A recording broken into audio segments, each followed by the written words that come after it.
بسم اللہ الرحمن الرحیم۔ الصلاۃ والسلام علیک یا رسول اللہ وعلی آلک و اصحابک یا حبیب اللہ۔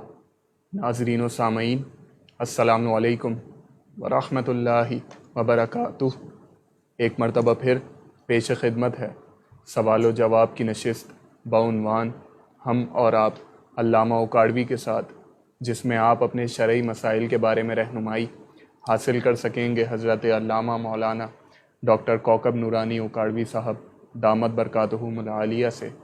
آپ ایک عرصہ دراز سے دنیا بھر میں مسلک حق کے حقیقی ترجمان کی حیثیت سے خدمات سر انجام دے رہے ہیں۔ آئیے ہم مل کر انہیں خوش آمدید کہتے ہیں۔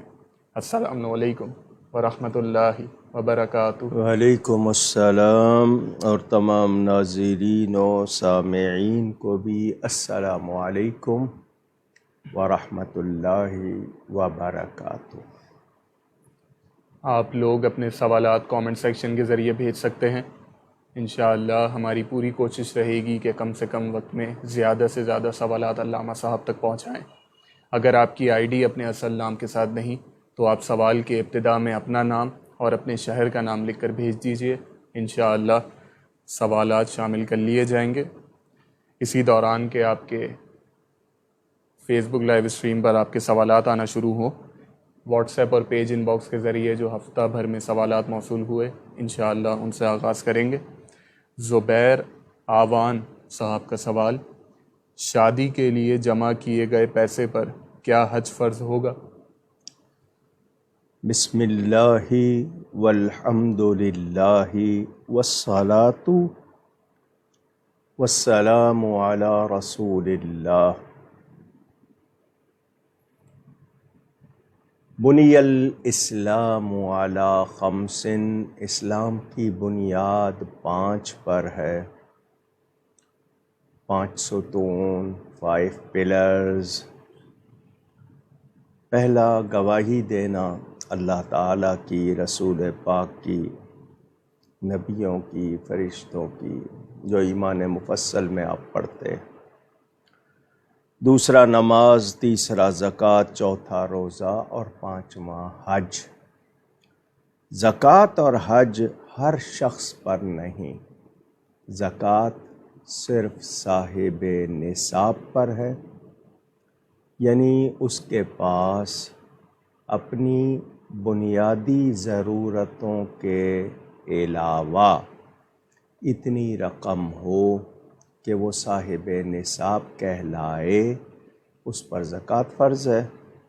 اور حج زندگی میں ایک مرتبہ اس شخص پہ فرض ہے جو صاحب استطاعت ہو، یعنی اتنی قابلیت مالی جسمانی رکھتا ہو کہ اپنے گھر سے لے کر مکہ مکرمہ تک سفر کرے، وہاں کے اخراجات اس کے پاس ہوں، اور پیچھے گھر والوں کو بھی پیسے اتنے دے کے جائے کہ انہیں کسی سے مانگنے نہ پڑے۔ حج کے لیے کہا گیا کہ جلدی کرو، زندگی کا کوئی بھروسہ نہیں، اگر صاحب استطاعت ہو تو پھر حج دیر سے نہ کرو، جلدی کرو، اور ویسے بھی وہ محنت کا کام ہے، بڑھاپے میں نہیں، جوانی میں ہونا چاہیے۔ آپ نے اگر اپنی شادی کے لیے پیسے جمع کیے ہوئے ہیں اور آپ شادی مؤخر کر رہے ہیں، ڈیلے کر رہے ہیں، اب اس کی وجہ کیا ہے وہ آپ جانتے ہیں۔ آپ کے پاس پیسے ہیں، صاحب استطاعت ہیں، پیچھے ذمہ داریاں اگر ہیں وہ بھی پوری ہو رہی ہیں تو آپ جا سکتے ہیں۔ اب یہ آپ کی چوائس ہے، آپ حج پہلے کرنا چاہتے ہیں حج کر لیں، آپ شادی کر کے جانا چاہتے ہیں بعد میں پھر چلے جائیں۔ ابھی آپ شادی کیوں ڈیلے کر رہے ہیں اس کی وجہ ہمیں نہیں معلوم، اور اگر آپ کے پاس اتنی گنجائش ہے تو آپ پہلے حج کرنا چاہتے ہیں، آپ پہلے کر لیں، بعد میں شادی کر لیں۔ دونوں صورتوں میں آپ کو اپنی کیفیت اور اپنی سچویشن جو بھی ہے وہ دیکھنی ہے۔ محمد عدنان صاحب کے سوالات: سنت غیر مؤکدہ کی تیسری رکعت بھی ثنا سے شروع کی جائے گی؟ کرنا بہتر ہے، یعنی تیسری رکعت میں آپ اگر ثنا پڑھ لیں تو بہتر ہے، اگر نہیں پڑھی تو نماز ہو جائے گی، پڑھ لیں تو بہتر ہے۔ ان کا اگلا سوال کہ اللہ تعالیٰ نے قرآن کریم میں اپنی نعمتوں کے احسانات کا بیان فرمایا ہے، تو اس کی کیا حکمت ہے اور ہمارا اس بارے میں کیا نظریہ اور عقیدہ ہونا چاہیے؟ ایک مسلمان کو اچھی طرح معلوم ہے کہ میرا رب ہی ہے جو مجھے نوازتا ہے، میرا پورا وجود، میرے ارد گرد اندر باہر کی دنیا سب اسی کی عطا ہے۔ تو ایک انسان کو ان چیزوں کی قدر ہونی چاہیے۔ کتنی مخلوق ہے؟ آپ کو اگر تعداد معلوم ہے کہ ہاؤ مینی کائنڈز، کتنی قسم کی کتنی مخلوق ہے، کریشن ہے، مگر شکر کرنے کا حکم صرف انسان کو دیا ہے۔ اور شکر کا مطلب ہوتا ہے اس چیز کی قدر کرنا، اس کا صحیح استعمال کرنا۔ تو آپ کو یہ معلوم ہونا چاہیے یہ نعمتیں آپ خود سے حاصل نہیں کر سکتے تھے۔ بیج سے آپ درخت اور درخت سے پھل آپ خود نہیں بنا سکتے۔ آپ کے لیے کیا کیا حلال کر دیا گیا یہ آپ خود سے حلال نہیں کر سکتے تھے۔ تو رب تعالیٰ کی مہربانی ہے، تو اس کے ان تمام احسانات کو یاد کر کے شکر کرنا چاہیے کہ میں تو کسی بھی لائق نہیں ہوں۔ ہم تو پوری طرح فرض ادا نہیں کرتے، واجب ادا نہیں کرتے، اور پھر ہم حق جتائیں تو ہمارا حق نہیں ہے، اس کی مہربانی ہے، اس نے کرم کیا ہے، تو اس لیے اس کے شکر گزار رہنا چاہیے، نعمتوں کی قدر کرنی چاہیے اور ان کا صحیح استعمال کرنا چاہیے۔ یہ اس میں پیغام مختصراً آپ کو بتایا۔ ان کا اگلا سوال کہ موجودہ دور میں یزیدی قوتوں کے خلاف ہم عملی میدان میں کس طرح آ سکتے ہیں؟ پہلی بات تو یہ ہے کہ ایک انسان کو حق پر رہنا چاہیے، میرے عقیدے صحیح ہوں اور میں ان پر ثابت قدم، جس کو انگلش میں آپ اسٹیڈ فاسٹنس کہتے ہیں، فرم ہونا، یعنی یقین کے ساتھ پختہ ہونا کہ آندھی طوفان آئے میرے عقیدے میں فرق نہ آئے جو صحیح عقیدہ ہے۔ تو عقیدوں پر ثابت قدم رہتے ہوئے باطل یا غلط چیزوں کو قبول نہ کرنا، یہ بھی وہی کردار ہوگا۔ اور جہاں مجھ سے ہو سکتا ہے، جتنا ہو سکتا ہے، میں فتنہ کیے بغیر، فساد کیے بغیر جو کچھ کر سکتا ہوں حق کے لیے وہ کروں۔ مثلاً میرے سامنے کوئی برائی ہو رہی ہے تو میں خاموش نہ رہوں، میں ہاتھ سے روک سکتا ہوں، روکوں، میں زبان سے اس کے خلاف اس کو منع کر سکتا ہوں، اس کے خلاف بات کر سکتا ہوں، وہ کروں۔ اور اگر بہت کمزور ہوں تو دل سے برا جانوں۔ تو یہ بات ذہن میں رہے کہ ہم نے کبھی بھی باطل کا، غلط کا ساتھ نہیں دینا۔ مثلاً ابھی گورنمنٹ نے ایک بل کہا 18 سال سے کم عمر اسلام کے بارے میں، تو کیا میں نے اس کے خلاف آواز بلند کی؟ میرے پاس سوشل میڈیا ہے، میں نے احتجاج کیا، میں نے ارد گرد دوسروں کو ہم نوا بنا کر کوئی کوشش کی، یا میں یہ انتظار میں ہوں کہ دوسرے کریں گے پھر دیکھا جائے گا؟ نہیں، مجھ سے جو ہو سکتا ہے، کہیں بھی میرے علاقے میں، میرے گھر میں، میری اپنی ذات میں جو برائی مجھے نظر آ رہی ہے اس کے خلاف مجھے جو کر سکتا ہوں کرنا چاہیے۔ یہی پیغام ہے۔ کیا میں نماز کا پابند ہوں؟ کیا میں نیکی کا پابند ہوں؟ یا میں بہاؤ کے ساتھ، جس طرح یہ کہ جس طرف کا بہاؤ ہو، کہتے ہیں نا ادھر کو چلو جدھر کی ہوا، تو یہ کام تو نہیں کرنا ہم نے تو دین کی پابندی کرنی ہے، تقوی کو اختیار کرنا ہے۔ اس طرح ہم اس کردار کو ادا کر پائیں گے، اور زیادہ قوت ہے، آپ نوٹیبل یعنی فیمس یا مشہور یا نمایاں شخصیت ہے، تو پھر آپ کا کردار بھی اسی حوالے سے ہونا چاہیے۔ سید سعود علی صاحب کا سوال کہ سفر کے مہینے کے حوالے سے صحیح اسلامی عقیدہ کیا ہے، اور ان کا دوسرا سوال کہ جو چنے بانٹے جاتے ہیں سفر میں، کیا وہ درست ہے؟ پہلی بات تو یہ کہ سفر مہینے کا نام ہے. سفر اور بھی چیزوں کے لیے آپ کہتے ہیں، اگر اسپیلنگ میں جائیں گے تو سفر انگلش میں بھی ہوتا ہے. سفر ویسے وہ سین سے، یہ سواد فے را جو ہے یہ سفر کا مہینہ ہے. اس کے بارے میں جو لوگوں کے توہمات ہیں، یعنی لوگوں کے ذہنوں میں غلط باتیں جو بیٹھی ہوئی ہیں یا بٹھائی گئی ہیں یا وہ ان کو سنتے ہیں، میں نے اس کے بارے میں اشارتاً پہلے بھی ذکر کیا تھا. کچھ لوگ اس کے پہلے 13 دن کو 13 تیزی کہتے ہیں، کچھ لوگ اس مہینے کو منحوس کہتے ہیں، کچھ لوگ اس کے آخری عشرے کے بارے میں کہ اس میں بلائیں نازل ہوتی ہیں. آخری بدھ کے بارے میں کچھ لوگوں نے باتیں بنائی ہوئی ہیں. تو حدیث شریف میں اس کے بارے میں صاف کہہ دیا گیا کہ ایسی کوئی بات نہیں. لوگوں کا خیال تھا غول، یعنی کچھ روحیں ہوتی ہیں وہ اس مہینے میں کچھ اپنی کارکردگی دکھاتی ہیں، کچھ یہ وہ اس طرح کی کہانیاں بنی ہوئی ہیں. ایسی کوئی بات نہیں. سارے دن اللہ کے، سارے مہینے اللہ کے. اور اس کو منحوس کہنا، خاص طور پر مسلمان کسی کو منحوس کہے تو بہت بری بات ہے، جب تک کہ اس کی نحوست کے بارے میں اس کے پاس کوئی واضح بات نہ ہو. تو اس طرح نہیں کہنا چاہیے، نہ اس طرح کا خیال کرنا چاہیے. البتہ اگر یہ کہا جائے کہ اس کے آخری عشرے میں کچھ قول پیش کیے جاتے ہیں تو اس کا مطلب یہ ہوگا کہ ان دنوں میں زیادہ نیکی کریں، توبہ استغفار زیادہ کریں. آخری بدھ، فارسی میں چہار شنبہ کہتے ہیں، تو آخری بدھ اس مہینے کا لوگ کہتے ہیں حضور صلی اللہ علیہ وسلم کو جب بیماری چھونے آئی تھی برکت لینے کے لیے تو حضور کو مرض سے افاقہ ہوا تھا. حضور باہر نکل کے ٹہلے تھے. تو کچھ لوگ اس دن آدھی چھٹی کرتے ہیں، کام نہیں کرتے. ایسی کوئی بات نہیں ہے. اگر وہ آخری بدھ تھا تو جمعرات بھی آخری تھی، جمعہ بھی آخری تھا، ہفتہ بھی آخری تھا، اتوار بھی آخری تھا، پیر کے دن نبی پاک کا وصال ہوا. تو صرف آخری بدھ کے کہنے کا کیا مطلب ہوا؟ اور یہ جو باتیں بنی ہوئی ہیں یہ بالکل غلط ہے. ہمارے لیے اس مہینے میں ہم زیادہ عبادت کریں. باقی رہا چنے بانٹنا یا آپ کا لوگوں کو کھانا کھلانا، وہ آپ روزانہ کھلائیں، کوئی منع نہیں ہے. صبح و شام کھلائیں، کوئی منع نہیں ہے.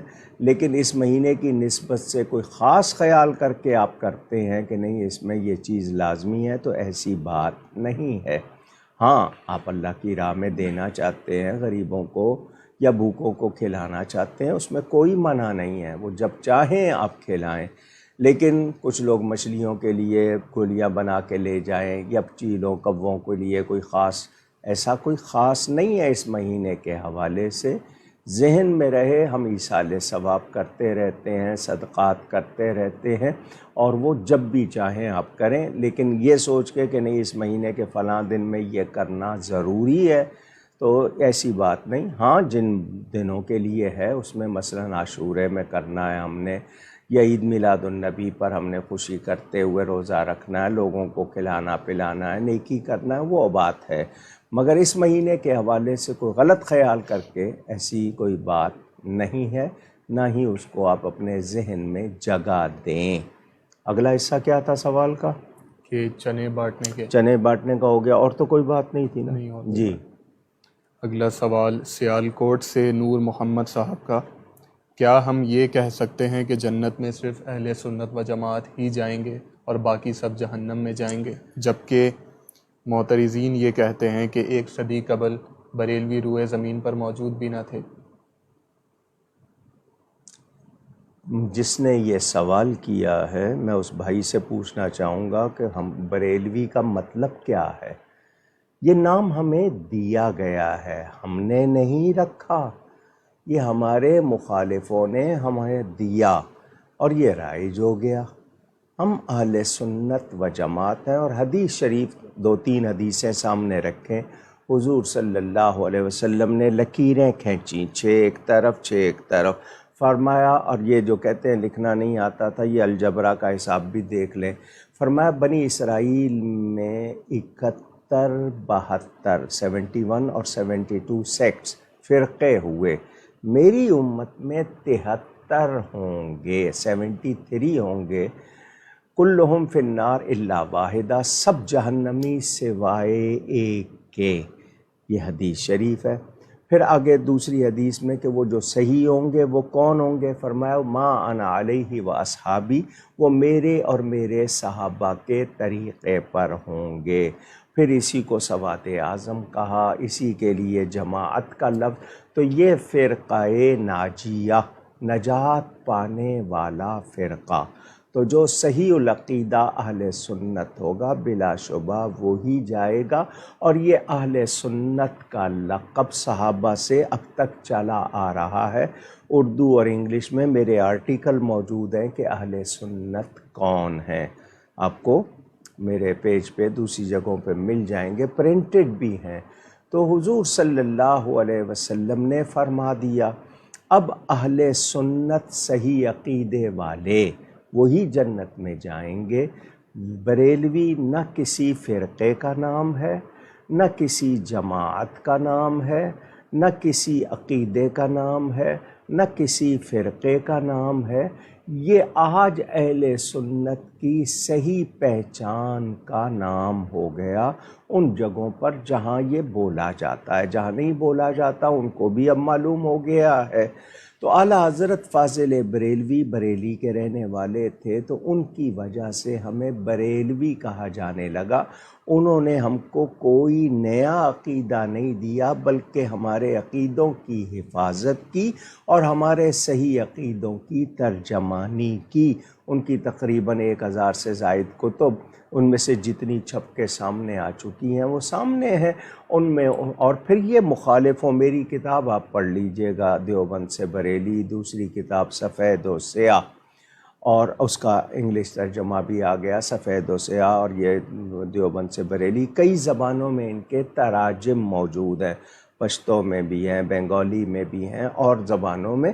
تو یہ اہل سنت کی اس وقت پہچان، میں نے اس کی مثال یہ دی تھی، پہلے گھی کو صرف گھی کہتے تھے کیونکہ گھی ہوتا تھا، پھر نکلا بناسپتی، تو جب بناسپتی نکلا تو پھر کہا جانے لگا اصلی گھی، دیسی گھی، پہلے صرف گھی کہتے تھے، لیکن جب دوسرا آ گیا تو پہچان ضروری ہو گئی کہ یہ بناسپتی ہے اور یہ اصلی ہے۔ تو یہ سمجھنے کے لیے بات کی، پہلے سارے سنی تھے، جب دوسرے آئے تو اب پہچان ضروری ہو گئی، تو اب پہچان کے لیے ان کو بریلوی کہہ دیا گیا، ہم نے یہ لفظ اپنا لیا یا ہم پر لگا دیا گیا۔ بریلوی کوئی فرقہ نہیں ہے، اعلیٰ حضرت فاضل بریلوی نے کوئی نیا عقیدہ نہیں دیا یا اپنی طرف سے نہیں دیا ہے، کوئی مذہب کا نام نہیں ہے بریلوی۔ یہ صحیح العقیدہ لوگوں کی پہچان کے لیے لفظ آ گیا، ہم نرے بریلوی نہیں ہے، سنی بریلوی ہے۔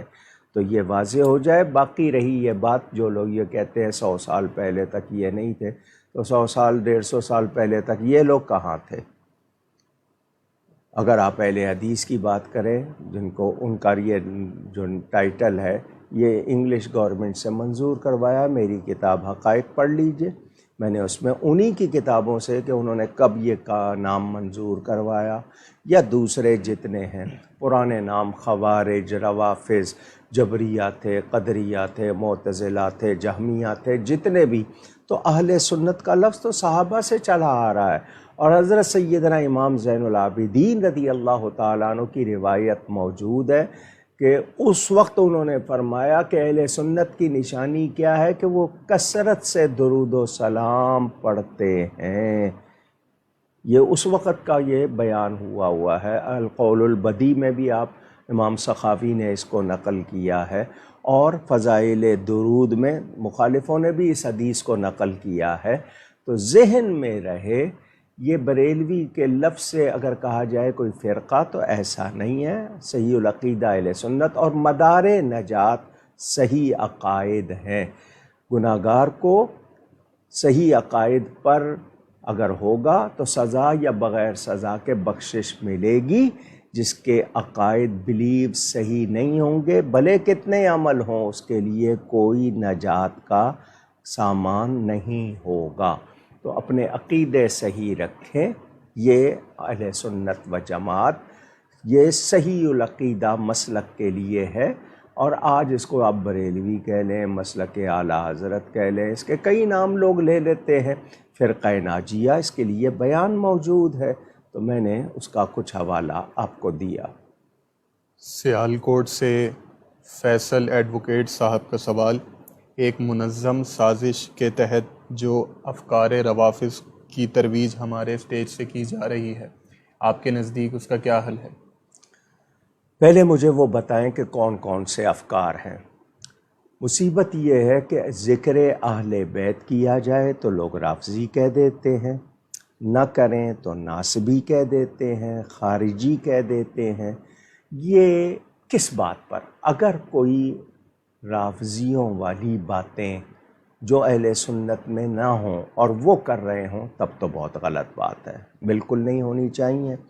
یا ایسا مبالغہ میں پچھلی مرتبہ بتا چکا ہوں اسی نشست میں، پچھلے ہفتے کی آپ کو، کہ کچھ یہ عجیب سا مزاج بن گیا، جو لوگ چھیڑ خانی اور یہ دشمن کرواتے ہیں کہ مسلمانوں کو آپس میں لڑائے رکھو، مسلمانوں کو اکٹھا نہ ہونے دو۔ ذکر اہل بیت کرنا، صحیح کرنا، نہ یہ رافضیوں کی نشانی ہے، یہ بل مسلمان ہونے کی نشانی ہے۔ اذکرکم اللہ فی اہل بیتی، بار بار نبی پاک فرما رہے میں تمہیں اللہ سے ڈراتا ہوں اپنے اہل بیت کے بارے میں، ان کے بارے میں بار بار یاد دلایا، اچھا سلوک کرنا۔ تو اب ذکر اہل بیت کرنا ایمان کی نشانی ہے، رافضی ہونے کی نشانی نہیں۔ ذکر اصحاب رسول کرنا ایمان کی نشانی ہے، یہ رافضی یا خارجی یا ناصبی یا تفضیلی یا نیم رافضی وغیرہ یہ جو ہو رہا ہے یہ غلط۔ صحابہ بھی ہمارے لیے محترم، اہل بیت بھی محترم۔ جو صحابہ کا ذکر کرے اہل بیت کا نہ کرے وہ بھی غلط، جو اہل بیت کا کرے صحابہ کا نہ کرے وہ بھی غلط۔ ہمیں دونوں سے محبت کرنی ہے۔ ہاں، ہمارے اسٹیج پر کچھ نعت خوان کہلانے والے، کچھ ایسے لوگ جو غالی ہیں، یعنی جو زیادہ کر رہے ہیں، اس پر مجھے بھی اتنی ہی تشویش ہے جتنی آپ کو ہے، اور میں اس کے لیے یہی ان سے کہہ رہا ہوں کہ اس سلسلے کو بند کیا جائے۔ جہاں تک میرا زور چلتا ہے، میری بات سنی جاتی ہے، میں یہی کہہ رہا ہوں۔ میں نے جناب ابو طالب کے ایمان کے حوالے سے، حضرت امیر معاویہ کے حوالے سے میں نے کئی مرتبہ باتیں واضح کی ہیں۔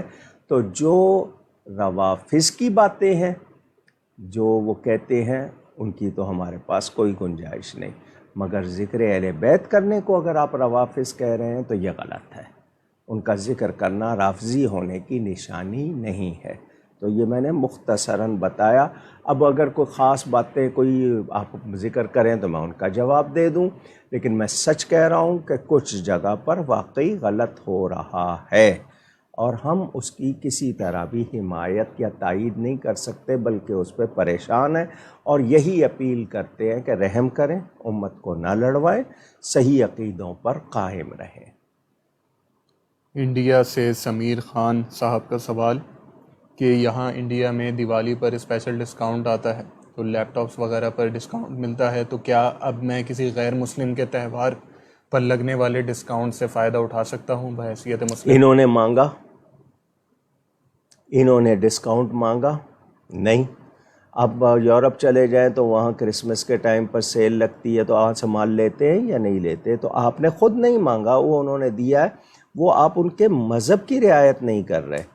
آپ تو اپنی چیز لے رہے ہیں، دکاندار کو پیسے دے رہے ہیں، اور سیل کب لگتی ہے؟ جب وہ اپنی قیمت پوری کر چکے ہوتے ہیں، باقی چیزوں پہ سیل لگا دیتے ہیں۔ یہ تو اکنامکس کا آپ جو پڑھتے ہیں، ایک زمانے میں میں نے جب پی ایچ ڈی کی تھی اکنامکس کی، تو ایسی باتیں جانتا تھا، بیان کرتا تھا۔ تو یہ اس طرح میں اس میں آپ کو، کیونکہ آپ نے مانگا نہیں ہے، وہ دے رہے ہیں، اور آپ کو تو اس کو اگر وہ دیں بھی تو مال غنیمت سمجھ کے لینا چاہیے۔ محمد اعظم بیگ صاحب کا سوال کہ اگر بیوی اپنے شوہر کو داڑھی کٹوانے کا کہے تو کیا اس سے نکاح پر کوئی فرق آئے گا؟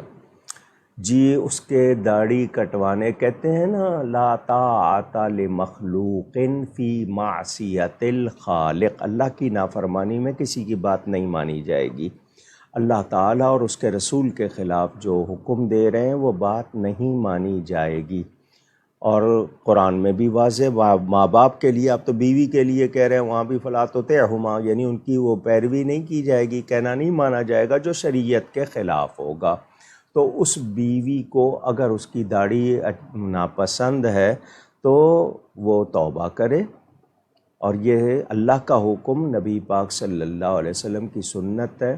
ایسی خاتون کو ایسا غلط مطالبہ جو اگر وہ مسلمان ہے تو نہیں کرنا چاہیے، بلکہ داڑھی کے لیے نامناسب لفظ کہہ دے، مثلا کوئی جھاڑن کہہ دے کہ منہ پہ لگائی ہوئی ہے، تو اس سے تو نکاح ٹوٹ جائے گا۔ تو اس کو بہت زیادہ احتیاط کرنی چاہیے، تو وہ اس طرح کی بات نہ کرے، اور شوہر کو چاہیے کہ اپنی داڑھی سجا کے رکھے، صاف رکھے، خوشبو والی رکھے، تاکہ اس کو اعتراض بھی نہ ہو۔ اگر آپ نے اس کو صفائی میں نہیں رکھا ہوا یا اس کی آپ کیئر نہیں کرتے ہیں تو وہ آپ کیئر کریں۔ ان کا دوسرا سوال کہ اگر کسی کو اسکن پرابلم ہو جائے تو کیا وہ داڑھی ٹرم کروا سکتا ہے؟ ٹرم کروانے سے یعنی کون سی اس کی خارش دور ہو جائے گی؟ وہ چیز لگائے اندر جو لگانی ہے، کوئی کریم ہے یا آئل ہے یا جو علاج ہے وہ کرے۔ اگر اس کو ویسے الرجی ہے کسی چیز سے تو اس کا علاج کرے۔ داڑھی کاٹنے کی اس میں گنجائش کیوں ڈھونڈ رہا ہے؟ کیونکہ ٹرم کرنے سے مجھے بتائیں کہ صرف بالوں کا سائز کم ہوگا، اس سے الرجی پہ یا خارش پہ کیا فرق پڑے گا؟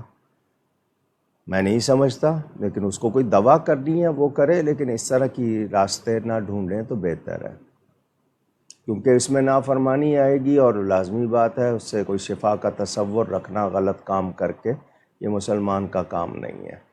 بے شک۔ حنا صاحبہ نواب شاہ سے ان کا سوال کہ شادی کے لیے کن خصوصیات کو مد نظر رکھنا چاہیے مرد اور عورت دونوں کو؟ میرا خیال ہے کہ 50 مرتبہ ان نشستوں میں جواب دیا۔ حدیث شریف میں 4 باتیں بتائی گئی ہیں، 4 چیزیں دیکھنی ہیں۔ پہلا ایمان، دوسرا حسن، تیسرا مال، اور چوتھا ان کا خاندان، کہ خاندان اچھا ہو، جس کو ہم کف کہتے ہیں نا، یہ کفوون احد پڑھتے ہیں، یہ کف کا لفظ ہے، کہ وہ صحیح عادتوں والے ہوں، ان کا جو خاندان ہے اس میں آپ کا کف بنتا ہو، ہمسر ہوں۔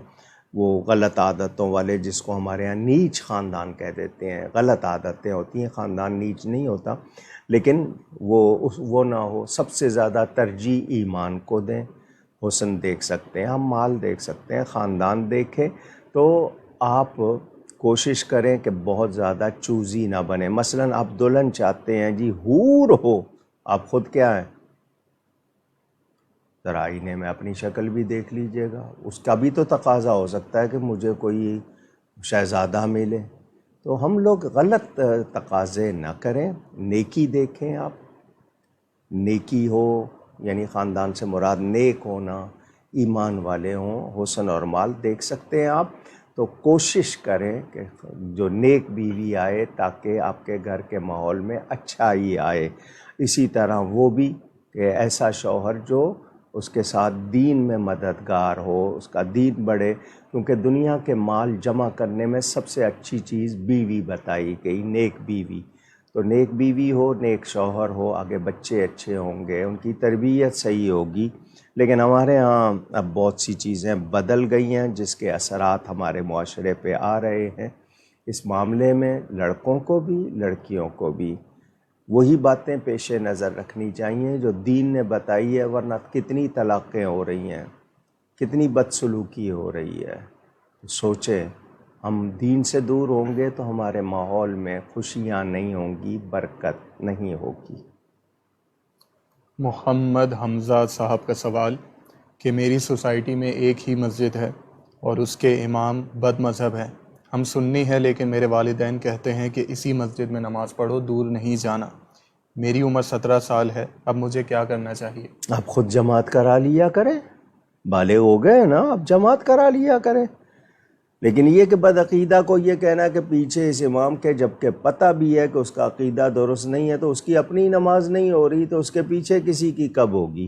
باقی تفصیل پڑھنی ہو تو میری کتاب مسئلہ امامت پڑھ لیجئے گا، لیکن ان کو بتا دیں کہ وہاں اس کے پیچھے پڑھنے کی گنجائش نہ نکالیں، آپ خود جماعت کرا لیں، اپنی پڑھ لیں۔ وہاں نہیں پڑھیں گے تو صرف یہ کہ جماعت جائے گی، پڑھ لیں گے تو ایمان جائے گا۔ اب کون سی چیز اہم ہے آپ کے نزدیک؟ فواد شیخ صاحب کا سوال، اگر غیر مسلم اپنا مذہب چھوڑنے پر راضی نہ ہو تو کیا اس سے شادی کی جا سکتی ہے؟ مجبوری کیا ہے؟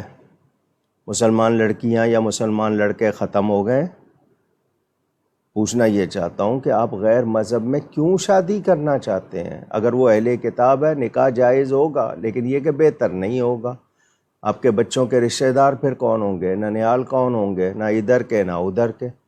تو پھر آپ کو سوچنا چاہیے، اگر آپ کے ساتھ وہ واقعی محبت رکھتی ہے یا رکھتا ہے تو وہ ایمان قبول کرے، نہیں کرتا ہے تو پھر آپ اس کے ساتھ کیوں کرنا چاہتے ہیں؟ کیا مسلمان لڑکیاں ختم ہو گئیں؟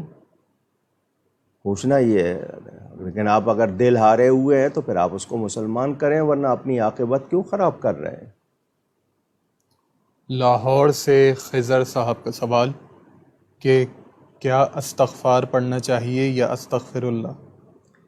یہ استغفار کا لفظ جو ہے، یہ آپ اس کا کریکٹ پروناؤنسیشن سن لیں، استغفار، الف کے نیچے بھی زیر ہے، تے کے نیچے بھی زیر ہے۔ استغفار یعنی اللہ سے مغفرت چاہنا۔ تو لوگ اردو میں استغفار کہہ دیتے ہیں، تو اس میں آپ استغفر اللہ پڑھیں، 5واں کلمہ پورا پڑھیں، استغفر اللہ العظیم و اتوب الیہ۔ جتنے لفظ بڑھائیں گے معنی بڑھیں گے، ثواب بڑھے گا۔ تو استغفر اللہ کہنے سے بھی اتنا ہے، لیکن زیادہ کر لیں گے استغفر اللہ ربی من کل ذنب و اتوب الیہ، زیادہ ثواب ہوگا۔ تو استغفار کا مطلب ہوتا ہے بخشش چاہنا، بخشش مانگنا۔ تو استغفار پڑھنے کا مطلب استغفر اللہ کہنا ہے، صرف استغفار یا استغفار کہنا نہیں ہے۔ ان کا اگلا سوال کہ کون سا درود شریف روانی میں رکھنا چاہیے، جیسے کہ درود ابراہیمی یا پھر کوئی اور؟ بلا شبہ درود ابراہیمی سب سے افضل ہے، کوئی اس میں شبہ نہیں ہے، کیونکہ نبی پاک صلی اللہ علیہ وسلم نے خود تعلیم فرمایا۔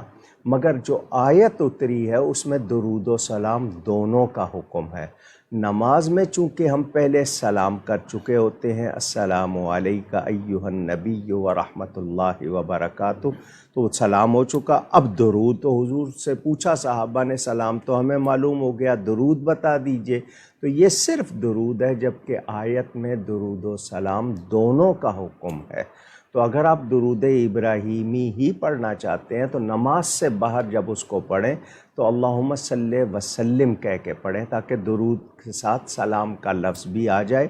باقی تمام درود جن کے صیغے درست ہیں وہ سب اچھے مبارک ہیں۔ اب صلی اللہ علیہ وسلم، صلی اللہ علیہ وآلہ وسلم، یہ بھی تو ہے نا، سارے ہی بولتے ہیں۔ یہ تو نہیں حضور صلی اللہ علیہ وآلہ وسلم نے سکھایا، انہوں نے درود ابراہیمی اور سلام سکھایا، تو اب صلی اللہ علیہ وآلہ وسلم ہم سب پڑھتے ہیں۔ تو درود خضری ہو، درود غوثیہ ہو، درود قادریہ ہو، درود گنج رحمت ہو، درود اکبر ہو، درود ماہی ہو، یہ سارے درود مبارک ہیں۔ آپ کو جو آسانی لگے، یا آپ کسی سلسلے سے وابستہ ہے تو وہاں سکھایا جاتا ہے، قادری سلسلے میں ہے، نقشبندی سلسلے میں تو وہاں سکھایا جاتا ہے۔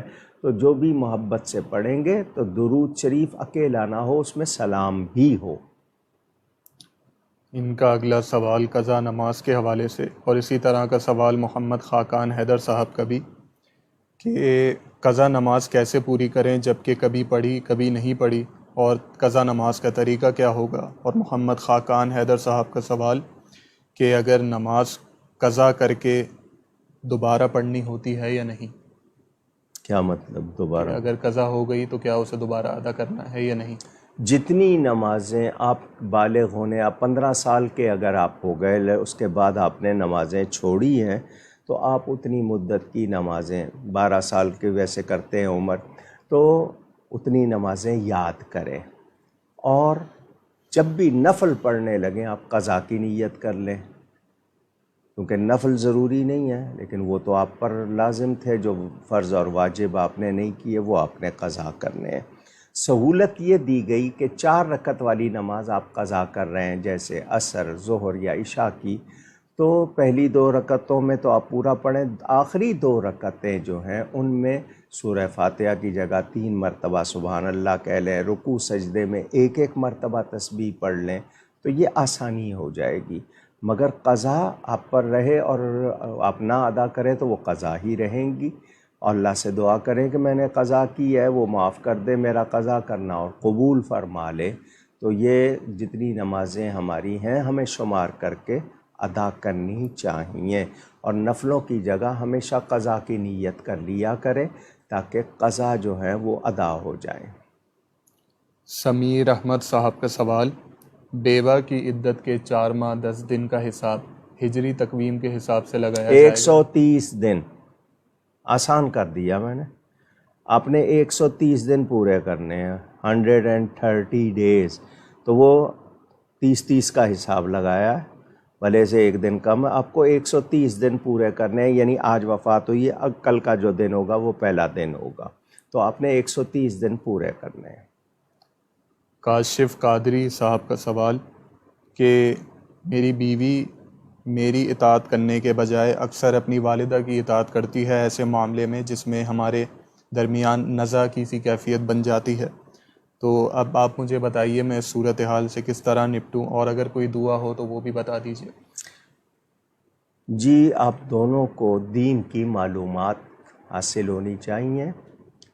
مرد کے لیے سب سے اہم اس کی ماں ہے، عورت کے لیے سب سے اہم اس کا شوہر ہے۔ دونوں کی غلط بات نہیں مانی جائے گی، جو شریعت و سنت کے خلاف ہو، وہ ماں باپ کی ہو یا شوہر کی ہو، نہیں مانی جائے گی۔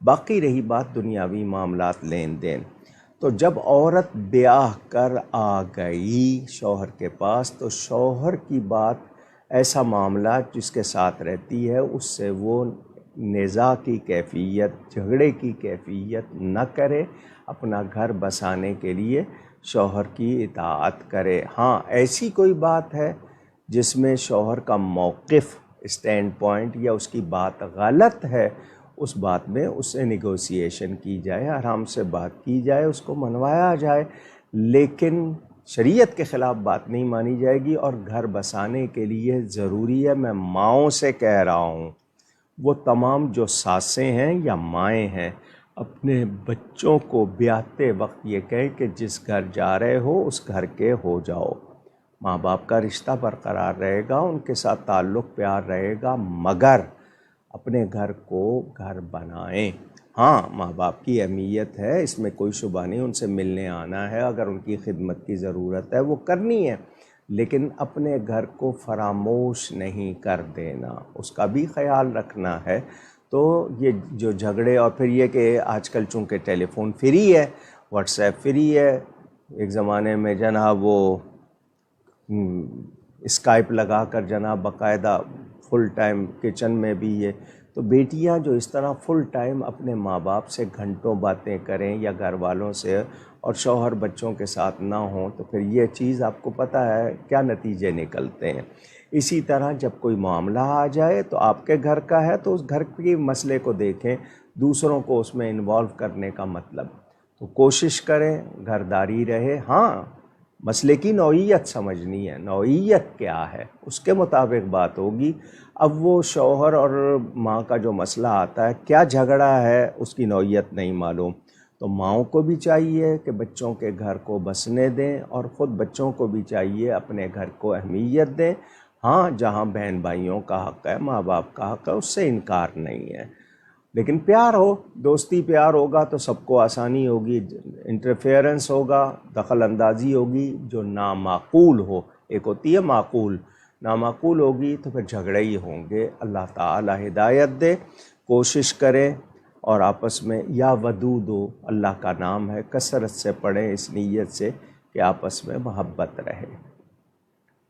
کاشف خان صاحب کا سوال کہ تعویذ یہ کہاں سے نکلا ہے، اور اس میں جو قرآنی اعداد ہوتے ہیں آیات کے، وہ کہاں سے نکلے ہیں؟ کتابیں پڑھی ہوتی دین کی تو پتہ چل جاتا۔ الف لام میم کا جب لفظ نازل ہوا تو کافروں نے کہا کہ لام کے 30 اور میم کے 40، الف کا 1 71، تو اس دین کی عمر تو 71 برس ہے، 71 اونلی۔ پھر دوسری ہو الف لام میم صاد آ گیا، انہوں نے کہا یہ تو زیادہ ہو گیا، پھر کافا یا عین صاد آ گیا، انہوں نے کہا یہ اور زیادہ ہو گیا۔ تو یہ اس وقت بھی تھے حروف کے عادات وغیرہ، اور علم ابجد، علم رمل، جفر وغیرہ سب یہ عادات کے مطابق۔ اگر آپ کی معلومات نہیں ہے تو اس کا یہ نہ کہیے کہ کہاں سے آ گیا، یہ شروع سے ہے۔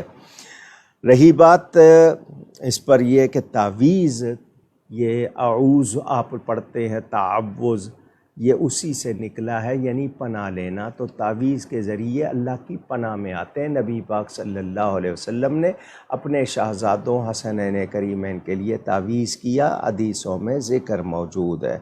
باقی جو لوگوں نے کاروبار بنایا ہوا تعویذ کا، اس کی بات نہیں کر رہا میں، کلینک کھولنے کی اس طرح کی کوئی گنجائش نہیں ہے۔ باقی یہ غیر مسلم کو اعداد یعنی ڈیجٹ لکھ کے دیے جاتے ہیں، مسلمان کو حروف لکھ کے دیے جاتے ہیں، کیونکہ ان سے وہ چیز لازمی بات ہے ادب نہیں ہوگا اور پاکیزگی کا سوال آ جائے گا، پھر وہ چھونے کی بات۔ تو غیر مسلم کو عدد لکھ کے دیے جاتے ہیں، مسلمان کو حروف لکھ کے دیے جاتے ہیں۔ غلط تعویذ کرنا، غلط کام کے لیے کرنا حرام ہے۔ صحیح تعویذ ہو، صحیح طرح کیا جائے، کوئی معنی نہیں ہے۔ ان کا دوسرا سوال کہ پردہ کرنا فرض ہے، واجب ہے یا مستحب؟ قرآن کریم میں اللہ تعالیٰ کا حکم ہے عورتوں کے لیے۔ لفظ عورت کے معنی دیکھیں نا، عورت کا لفظ عربی کا لفظ، آپ ڈکشنری کھولیں، لفظ عورت کے معنی چھپانے کی چیز، مستورات کہتے ہیں، وہ بھی ستر سے بنا، چھپانے کی چیز۔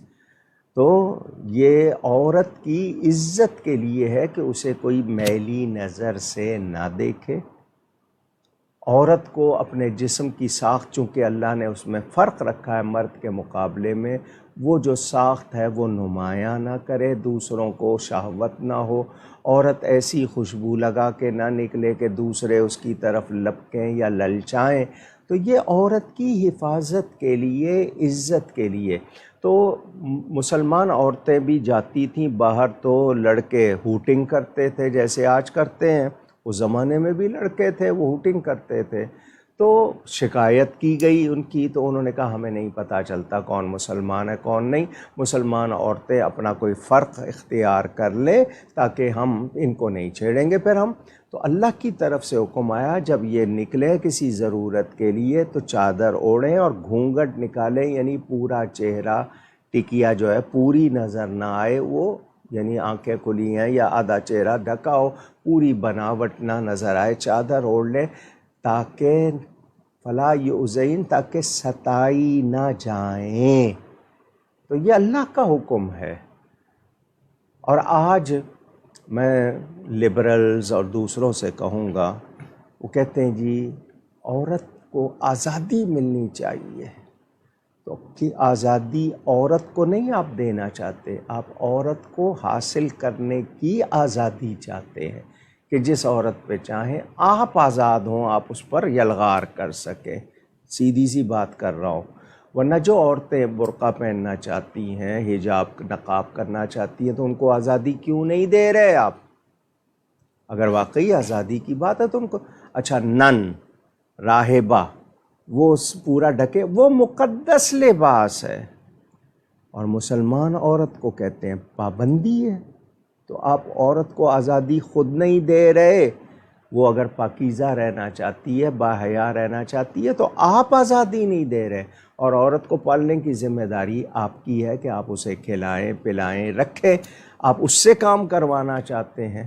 تو یہ جب آپ شریعت کے خلاف جائیں گے تو معاشرے میں ناہمواری آئے گی، پھر شکایتیں ہوں گی، پھر عورت مجھے بتائیں کون سی عورت گھر سے نکلتی ہے اور اس کا احترام کیا جاتا ہے؟ سارے ہی چھیڑتے ہیں کہیں نہ کہیں، نہیں دیکھتے کہ یہ گھر سے مجبوراً نکلی ہے، اس کے گھر میں گزارا نہیں ہو رہا، کمانے نکلی ہے، سارے ہی اس کو تنگ کر رہے ہوتے ہیں۔ اللہ ماشاء اللہ سب ایک جیسے نہیں ہیں، لیکن اکثر یہی حال ہے یا نہیں؟ اور پھر کس طرح کی نگاہیں اٹھتی ہیں اور کس طرح آپ دیکھتے ہیں۔ تو عورت کی عزت چاہتا ہے اسلام، تو اللہ کا حکم ہے، یہ پردہ اللہ کے حکم سے کرنا چاہیے. جو نہیں کریں گی گناہ گار ہوں گی، اور پھر اس کے کانسیکوئنسز، جو نتائج ہیں، اثرات ہیں، وہ ان کو بھگتنے پڑتے ہیں. زریاب علی صاحب کا سوال کہ کیا زبردستی نکاح ہو جاتا ہے، اور اگر اس جہاں میں بھی کوئی زبردستی مسلط کر دیا گیا تو اگر اس جہاں میں کوئی اکیلا رہنا چاہے تو کیا وہ ہو پائے گا، یا پھر وہاں بھی کوئی مسلط کر دیا جائے گا؟ مسلط کیسے ہو گیا؟ آپ نے ہاں کی، جبرن کی یا کی؟ جب تک آپ ہاں نہیں کریں گے مسلط نہیں ہوگا. اب یہ کہ ماں باپ کے کہنے پہ، کسی کے کہنے پہ آپ نے ہاں کی ہے تو نکاح ہوا ہے نا. نکاح کے لیے 2 گواہ شرط ہیں کہ 2 گواہوں کے سامنے ایجاب و قبول ہو جائے مہر کے ساتھ، یہ چیزیں لازمی ہیں. تو آپ نے ہاں اگر نہیں کی، آپ کہیں گے نہیں جی مجبوراً کی تو نہ کرتی ہیں. آپ نے کر دی آپ کی اجازت کے بغیر، تو بادشاہ اسلام کو اجازت نہیں ہے کہ لڑکی کی شادی کرے لڑکی کی رضا کے بغیر. لیکن ماں باپ نے اگر زبردستی کرا دی تو آپ نے ہاں تو کی نا، اب اڑ جاتی نہیں کرنی، ٹھیک ہے کچھ عرصہ سختی ہوتی، پھر ٹل جاتا معاملہ، لیکن آپ کی ہاں کے بغیر نہیں ہوا.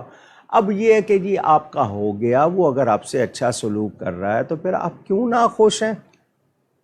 وہ اپنی جان لڑا رہا ہو اور آپ پھر بھی ناخوش ہیں کہ کیونکہ آپ کو پسند نہیں ہے.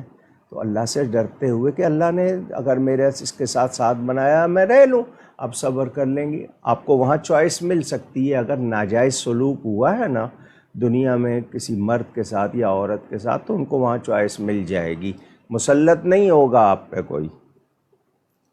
سمیر خان صاحب کا سوال بے دم میری قسمت میں سجدے ہیں اسی در کے، چھوٹا ہے نہ چھوٹے گا سنگے درے جانانا. یہ اس شعر کو پڑھنے کا کیا حکم ہے؟ شاعری میں بہت کچھ مجازن کہا جاتا ہے، شعر میں بہت کچھ. سجدے ہیں اسی در کے، کیا مطلب؟ اس در کو سجدے نہیں ہے، اس در کے سجدے کہ وہاں جا کے سجدے کرنے ہیں. یعنی مثال کے طور پر میں مدینہ منورہ جاتا ہوں، مسجد نبوی میں، تو میں نبی کو سجدہ نہیں کرتا، سجدہ اللہ ہی کو کرتا ہوں. تو اسی در کے سجدے کا مطلب یہ کہ وہاں پر سجدے کرنا، اس کو سجدے کرنا نہیں ہے. تو ہم کعبے کو سجدہ نہیں کرتے، اللہ کو کرتے ہیں، منہ کعبے کی طرف ہوتا ہے.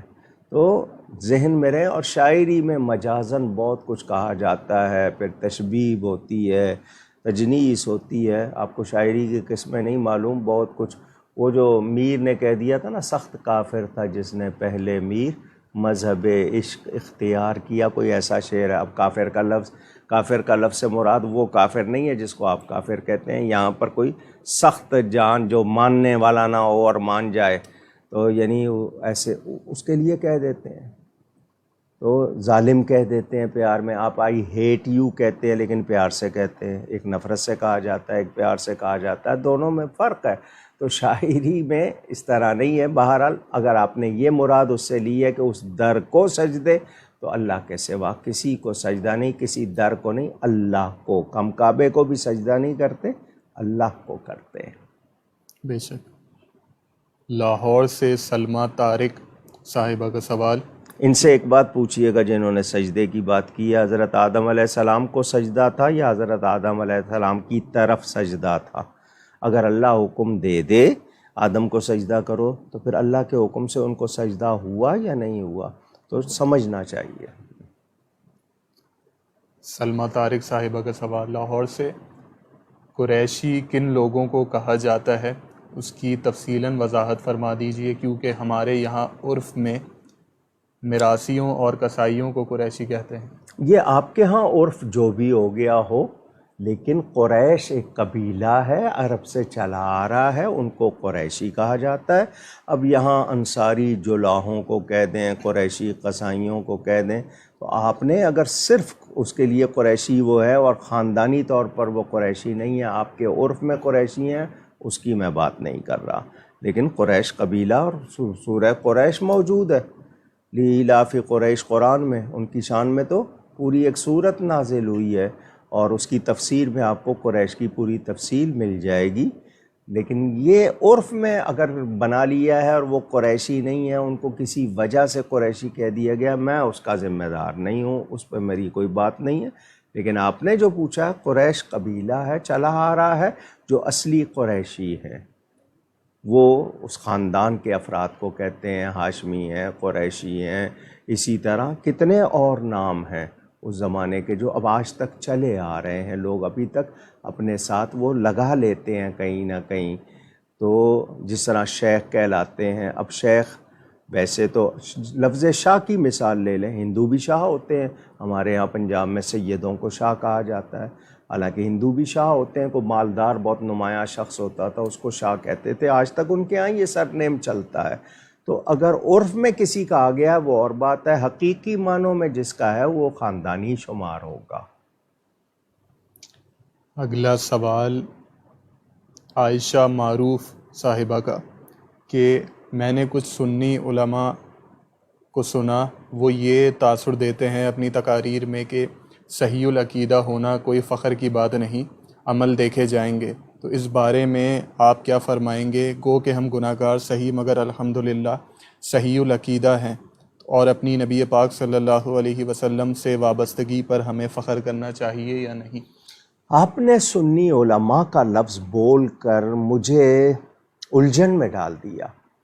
علماء عالم کی جمع ہے، علم والے، تو کوئی عالم ایسی بات نہیں کرے گا۔ ہاں آپ نے کسی سے سن لیا، اب وہ عالم تھا یا نہیں تھا، بنام علماء، یعنی علماء کے نام پر بہت سے لوگ بولتے ہیں، تقریریں کرتے ہیں یا علامہ وغیرہ کہلاتے ہیں۔ آج کل علامہ کہلانا تو عام سی بات ہے، جس کو چاہے کہہ دیں، لیکن کوئی عالم ایسی بات نہیں کرے گا کہ عقیدے کی کوئی اہمیت نہیں۔ مدار نجات ہی ایمان ہے، اور ایمان صحیح عقیدوں کو کہتے ہیں، یقین کامل صحیح عقیدوں پر، اس کے بغیر بخشش کا کوئی تصور نہیں۔ پورا قرآن بڑھا ہوا ہے۔ اچھا پھر آپ قرآن کی آیتیں پڑھیں، یا ایھا الذین آمنو، آمنو کا لفظ پہلے ہے، عملوا الصالحات اچھے کاموں کا لفظ بعد میں ہے، ایمان ہی نہیں ہے تو پھر عمل آپ کا عبادت کا درجہ نہیں پائے گا، وہ نیکی نہیں بنے گا۔ ویسے اچھا کام ہوگا، آپ کرتے رہیں، لیکن ایمان ہی نہیں ہے۔ اچھا مجھے یہ بتائیں، منافق نماز پڑھتے تھے یا نہیں؟ روزہ رکھتے تھے یا نہیں؟ کیوں نکالا نبی پاک صلی اللہ علیہ وسلم نے ان کو اپنی مسجد سے؟ اور قرآن کہہ رہا ہے ان المنافقین فی الدرک الاسفل من النار، قیامت کے دن یہ دوزخ کے سب سے نچلے درجے میں ہوں گے منافق، اوپر سے کچھ اندر سے کچھ، اوپر زبان پر کلمہ ایمان کا، دل میں ایمان نہیں، اسی کو منافق کہتے ہیں نا۔ تو حضور صلی اللہ علیہ وسلم نے کیوں نکالا تھا ان کو مسجد سے؟ پھر ان کی نشانیاں بیان کی کہ ان کی نسلیں ہوں گی، ایسی ایسی ان کی باتیں ہوں گی۔ تو اصل چیز مدار نجات ایمان ہے، جس کے دل میں ایمان کی رمق ہوگی بالآخر بخشا جائے گا۔ ایمان نہیں ہوگا تو بھلے سے لاکھوں برس کی عبادت کی ہو، کام نہیں آئے گا۔ بلم باعور کا نام سنا ہے؟ بنی اسرائیل کا وہ عابد و زاہد جس کی ہر دعا قبول ہوتی تھی، موسیٰ علیہ السلام کے خلاف ہوا، ساری محنت برباد ہو گئی، یہاں تک لکھا ہوا ہے کہ وہ جانور بنا دیا گیا اور قیامت کے دن جانور کی شکل میں دوزخ میں جائے گا، یہاں تک لکھا ہوا ہے کتابوں میں۔ تو ذہن میں رکھیں، مدار نجات بخشش کی بنیاد ایمان ہے۔ اعمال اچھے ہوں گے تو آپ کو اس کا ثواب ملے گا، اجر ملے گا۔ پھل کس کو لگتا ہے، جڑ کو یا شاخوں کو؟ اسی سے سمجھ لیں۔ تو جڑ ایمان ہے، آگے شاخیں ہیں، ان پر پھل لگے گا، یعنی آپ عمل کریں گے تو آپ کو جزا ملے گی۔ بہت آسان سی بات ہے، سمجھ آ گئی ہوگی۔ ممبئی انڈیا سے آصف خان صاحب کا سوال، کسی نے بتایا کہ مسلمانوں کے ہاتھوں ذبح کیا ہوا گوشت ذبح کرنے سے لے کر کھانے تک ایک لمحے کے لیے بھی مسلمان کی نظر سے اوجھل ہو کر کسی بھی غیر کتابی کافر کے قبضے میں گیا تو اس کا کھانا حرام ہے۔ تو ہم ہوم ڈیلیوری کے ذریعے کسی مسلمان ہوٹل سے اگر نان ویج منگوائیں تو یہاں انڈیا میں ڈیلیوری کرنے والا عموماً کافر ہوتا ہے، تو اس کے کھانے کا کیا حکم ہوگا؟ یہ تقویٰ ہے، فتویٰ یہ ہے کہ ذبیحہ مسلمان کا ہو اور اس میں کوئی غلط ایسے ہاتھ نہیں لگے ہیں جو ناپاک ہیں، یعنی پلید چیز کا اثر نہ آیا ہو، وہ مراد ہے، تاکہ یہ کہ کوئی اور بوٹی نہ مکس کر دی ہو، اس نے کوئی سور والا ہاتھ اس پہ نہ لگا دیا ہو، یہ ہے اصل مراد۔ فتویٰ میں گنجائش ہے، یہ جو بہت زیادہ احتیاط ہے یہ تقویٰ کی ہے۔ اور ذبیحے کے حوالے سے سہیب الرحمن صاحب کا بھی سوال، بد مذہب کا ذبیحہ، اس کا کیا حکم ہے؟ اگر اس کا عقیدہ حد کفر کو پہنچ گیا، ایسا برا عقیدہ ہے جو کفر تک پہنچ گیا، تو اس کا حلال کیا ہوا ذبیحہ نہیں، حلال نہیں کہلائے گا۔ حیدرآباد سے ہیرا صاحبہ کا سوال کہ کیا عورت ولیہ بن سکتی ہے، اور بن سکتی ہے تو کتنے درجات ملتے ہیں عورت کو ولایت کے؟ جی معاف کیجیے گا، آپ کوئی اجارہ دار ہیں، ٹھیکے دار ہیں کہ نہیں؟ آپ ہی ہوں گے، عورت نہیں ہوگی؟ کیسی بات کی آپ نے؟ وہ بھی اللہ کی مخلوق ہے، عورت کوئی کم تر مخلوق نہیں ہے، مرد کو درجہ دیا اللہ نے، لیکن عورت کوئی کم تر یا بری مخلوق نہیں ہے، وہ بھی اللہ کی مخلوق۔ اچھا جی، آپ کہتے ہیں ولیہ ہو سکتی ہے، یعنی تو مجھے بتائیں حضرت حاجرہ کون تھی، حضرت حوا کون تھی، حضرت مریم کون تھی، حضرت آسیہ کون تھی؟ ان کے لیے آپ کیا کہیں گے؟ اور پھر نبی پاک کی ازواج مطہرات، حضور کی شہزادیاں، یہ کون تھی؟ پھر حضرت رابعہ بصری کا ذکر بھی آپ سنتے سناتے ہیں، وہ کون تھی؟ تو مسلمان عورت ولیہ کیوں نہیں ہو سکتی؟ بلا شبہ ہو سکتی ہے۔ ہاں، جو مرد کا درجہ اللہ نے زیادہ رکھا ہے، لیکن بعض خواتین بہت درجے والی، مثلا مومنوں کی ماں ہیں، حضرت عائشہ صدیقہ ہیں، حضرت خدیجہ الکبریٰ رضی اللہ تعالی عنہما، اور پھر شہزادی کائنات سیدہ پاک کے لیے کیا کہیں گے؟ ان کا تو بہت ہی اونچا درجہ ہے۔ تو پھر سوچنا چاہیے، عورت بلا شبہ ولیہ ہو سکتی ہے۔ اب میں ایک بات کہہ رہا ہوں، پسند آئے یا نہ آئے سننی پڑے گی آپ کو، بہت سے شوہر ایسے ہوں گے جن کی بیویاں ان کو بخشوائیں گی، وہ اتنی نیک ہوں گی، ایسی ہوں گی، ان کی وجہ سے بخشے جائیں گے، اور بہت سے شوہر ایسے ہوں گے کہ ان کی وجہ سے بیویاں اولاد بخشی جائے گی۔ تو یہ نہ کہیے، خواتین بھی نیک ہوتی ہیں، اعلیٰ درجے والی ہوتی ہیں، تو ہمیں قدر کرنی چاہیے۔ باقی رہے درجات، وہ اللہ کی عطا ہے، جس کو چاہے جتنا چاہے عطا فرمائے۔ بے شک۔ ماؤں کے بارے میں سنا ہے؟ نہیں سنا؟ کتنے درجے ہیں ماں کی فرما برداری میں، کتنے درجے ہیں، جنت ان کے قدموں کے نیچے رکھی ہے، تو اچھی ماں ہوگی، تو پھر اس کے بارے میں سوچئے۔ جی شکیلہ فیاض صاحبہ کے سوالات کہ گنبد خضرا شریف پر جو کھڑکی ہے، اس کے پیچھے کیا حکمت ہے؟ یہ روایت ہے، مدینہ منورہ میں بارش نہیں ہو رہی تھی، جس کو آپ قحط کہتے ہیں نا، ڈراؤٹ، خشکا، بارش نہیں ہو رہی تھی، تو لوگ آئے ام المومنین حضرت عائشہ صدیقہ کے پاس، اماں جان دعا کیجئے، بارش نہیں ہو رہی۔ تو انہوں نے یہ کہا تھا، حضور صلی اللہ علیہ وسلم جس حجرے میں آپ کا جسد اقدس رکھا گیا، قبر شریف بنائی گئی تھی، اس کی چھت میں سوراخ کر دو، آسمان دیکھے گا تو روئے گا۔ تو سوراخ کر دیا گیا، تو بارش اتنی ہوئی کہ لوگوں نے کہا اماں جی اب بند ہو جائے، فرمایا سوراخ کو بند کر دو۔ تو اس وقت سے یہ کھڑکی رکھی گئی تھی، اب وہ اس کو ٹوٹل بند کیا ہوا ہے، انہوں نے سیل کیا ہوا ہے۔ اصل اس کی روایت یہ ہے۔ ان کا دوسرا سوال کہ میرے شوہر کہتے ہیں کہ سب کے بیان سننے چاہیے۔ جب انہوں نے یہ بات کہی تو ان کی مراد وہ ڈاکٹر تھے جو کہ مشہور تھے یزید کی حمایت کے حوالے سے۔ تو میرا سوال یہ ہے کہ کیا ایسا کہنا درست ہے، اور اگر اصلاح کی گنجائش ہے تو اصلاح بھی فرما دیجیے۔ میں کئی مرتبہ ان باتوں کا جواب دے چکا ہوں، آپ کے سوال بار بار آتے ہیں، بات دہرانی پڑتی ہے۔ میں نے آپ کو بتایا تھا، حضرت عمر فاروق رضی اللہ تعالیٰ عنہ کے ہاتھ میں تورات تھی، نبی پاک صلی اللہ علیہ وآلہ وسلم کے سامنے آئے، حضور نے فرمایا کیا ہے؟ کہ تورات، تو حضور کو جلال آ گیا، ان کے ہاتھ سے وہ کتاب لے کے ایک طرف رکھ دی، فرمایا آج موسیٰ بھی ہوتے، انہیں میری پیروی کے سوا چارہ نہ ہوتا۔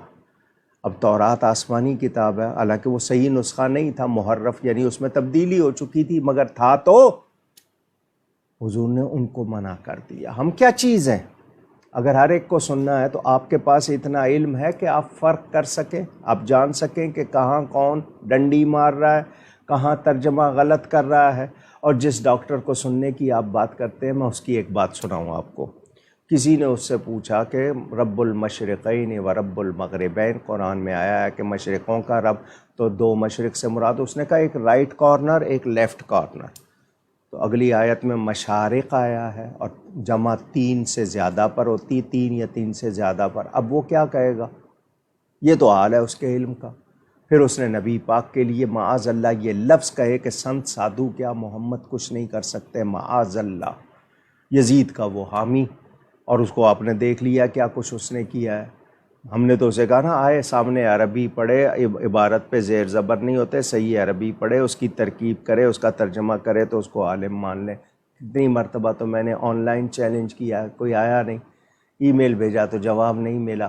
تو ہر ایک کو سننے کا مطلب کیا ہے آپ کا؟ اس کا مطلب یہ ہے کہ پھر آپ ہر ایک کی سنتے ہیں تو باقی باتوں میں کیوں نہیں ایسا کرتے؟ ذرا مجھے جواب دیں گے آپ؟ ڈاکٹر کا مسئلہ ہو، پلمبر کا مسئلہ ہو، انجینئر کا مسئلہ ہو، الیکٹریشین کا مسئلہ ہو تو سب کو سننا چاہیے، کسی ایک کی کیوں مانتے ہیں آپ؟ پھر میں آپ سے 50 سوال اس پر کروں گا۔ تو ہمیں اپنے عقیدے کے پر اگر پوری معلومات ہیں اور ہم نے دوسروں کو جواب دینا ہے تو ان کی بات دیکھنا، اور وہ بھی اس صورت میں کہ پوری معلومات ہوں۔ ہر شخص کے لیے آپ کہتے ہیں سب کو پڑھنا چاہیے، سب کو سننا چاہیے، تو پھر گند بھی دوسروں کو بھی پڑھ لیں، غیروں کو بھی پڑھ لیں، پھر نتیجہ جو نکلے گا وہ آپ کے سامنے آ جائے گا، نہ ادھر کے رہیں گے نہ ادھر کے رہیں گے۔ اللہ بچائے ایسی سوچ سے۔ آمین۔ لاس اینجلس سے سمینہ رابڈہ صاحبہ کا سوال، نبی کریم صلی اللہ علیہ وسلم نے ربیع الاول شریف کی کس تاریخ کو دنیا سے پردہ فرمایا تھا؟ جو حساب بتاتا ہے وہ 2 ربیع الاول، 2 ربیع الاول تاریخ میری جو کیلکولیشن ہے اس کے مطابق، کیونکہ پیر کا دن ثابت ہے حدیث سے، اور 12 ربیع الاول کو پیر کا دن نہیں آیا اس 11 ہجری میں، تو 2 ربیع الاول زیادہ تر یہ ہے کہ حضور کی دنیا سے رحلت کا جو دن ہے، تاریخ ہے، وہ 2 ربیع الاول ہے۔ لیکن ہمارے اہل سنت کا یہ عقیدہ کہ ایک لمحے کے لیے وہ موت کی حقیقت پوری ہوئی، اس کے بعد ان کی روح دوبارہ لوٹا دی گئی، وہ اپنی حقیقی حیات کے ساتھ زندہ ہیں۔ بے شک۔ محمد عدنان صاحب کے سوالات کہ علم کی مجلس میں حاضر ہونا 1000 رکعت نفل پڑھنے سے، 1000 جنازوں میں شرکت کرنے سے اور 1000 مریضوں کی عیادت سے بہتر ہے، کیا یہ حدیث کے الفاظ ہیں؟ جہاں تک بات ہے نا علم سے مراد دین کی باتیں سیکھنا، اللہ کی معرفت، نبی پاک کی شان، نیکی کی باتیں سیکھنے کی مجلس کو افضل کہا گیا، نفل عبادت سے اس کو بہتر قرار دیا گیا۔ اس کی روایتیں ملتی ہیں، اس میں متعدد روایات ہیں، کچھ احادیث ایسی ہیں جس سے لوگوں نے یہ تعداد بنا لی ہے، ورنہ کثرت سے ذکر ہے، اور ان کو ریاض الجنہ بھی کہا گیا، جنت کے باغ کہا گیا کہ اس میں گھوم لیا کرو، یعنی ذکر کی محفلیں ہیں اور اللہ کے یعنی یاد، تو جو علم سیکھنے والے اور وہ صحیح ہوں، ہر مراد نہیں ہے، جہاں صحیح سکھایا جا رہا ہو اور وہ علم نافع ہو، صحیح ہو، تو اس محفل میں بیٹھنا نفل نماز پڑھنے سے بہتر ہے۔ ان کا دوسرا سوال کہ حضرت علی بن عثمان حجویری رضی اللہ تعالی عنہ کو داتا گنج بخش کیوں کہا جاتا ہے، اس کا کیا معنی ہے؟ گنج خزانے کو کہتے ہیں، وہ اللہ کے خزانے بخشنے والے، داتا کہتے ہیں دینے والے کو، اللہ کی عطا سے داتا ہیں، وہ خود سے داتا نہیں ہے۔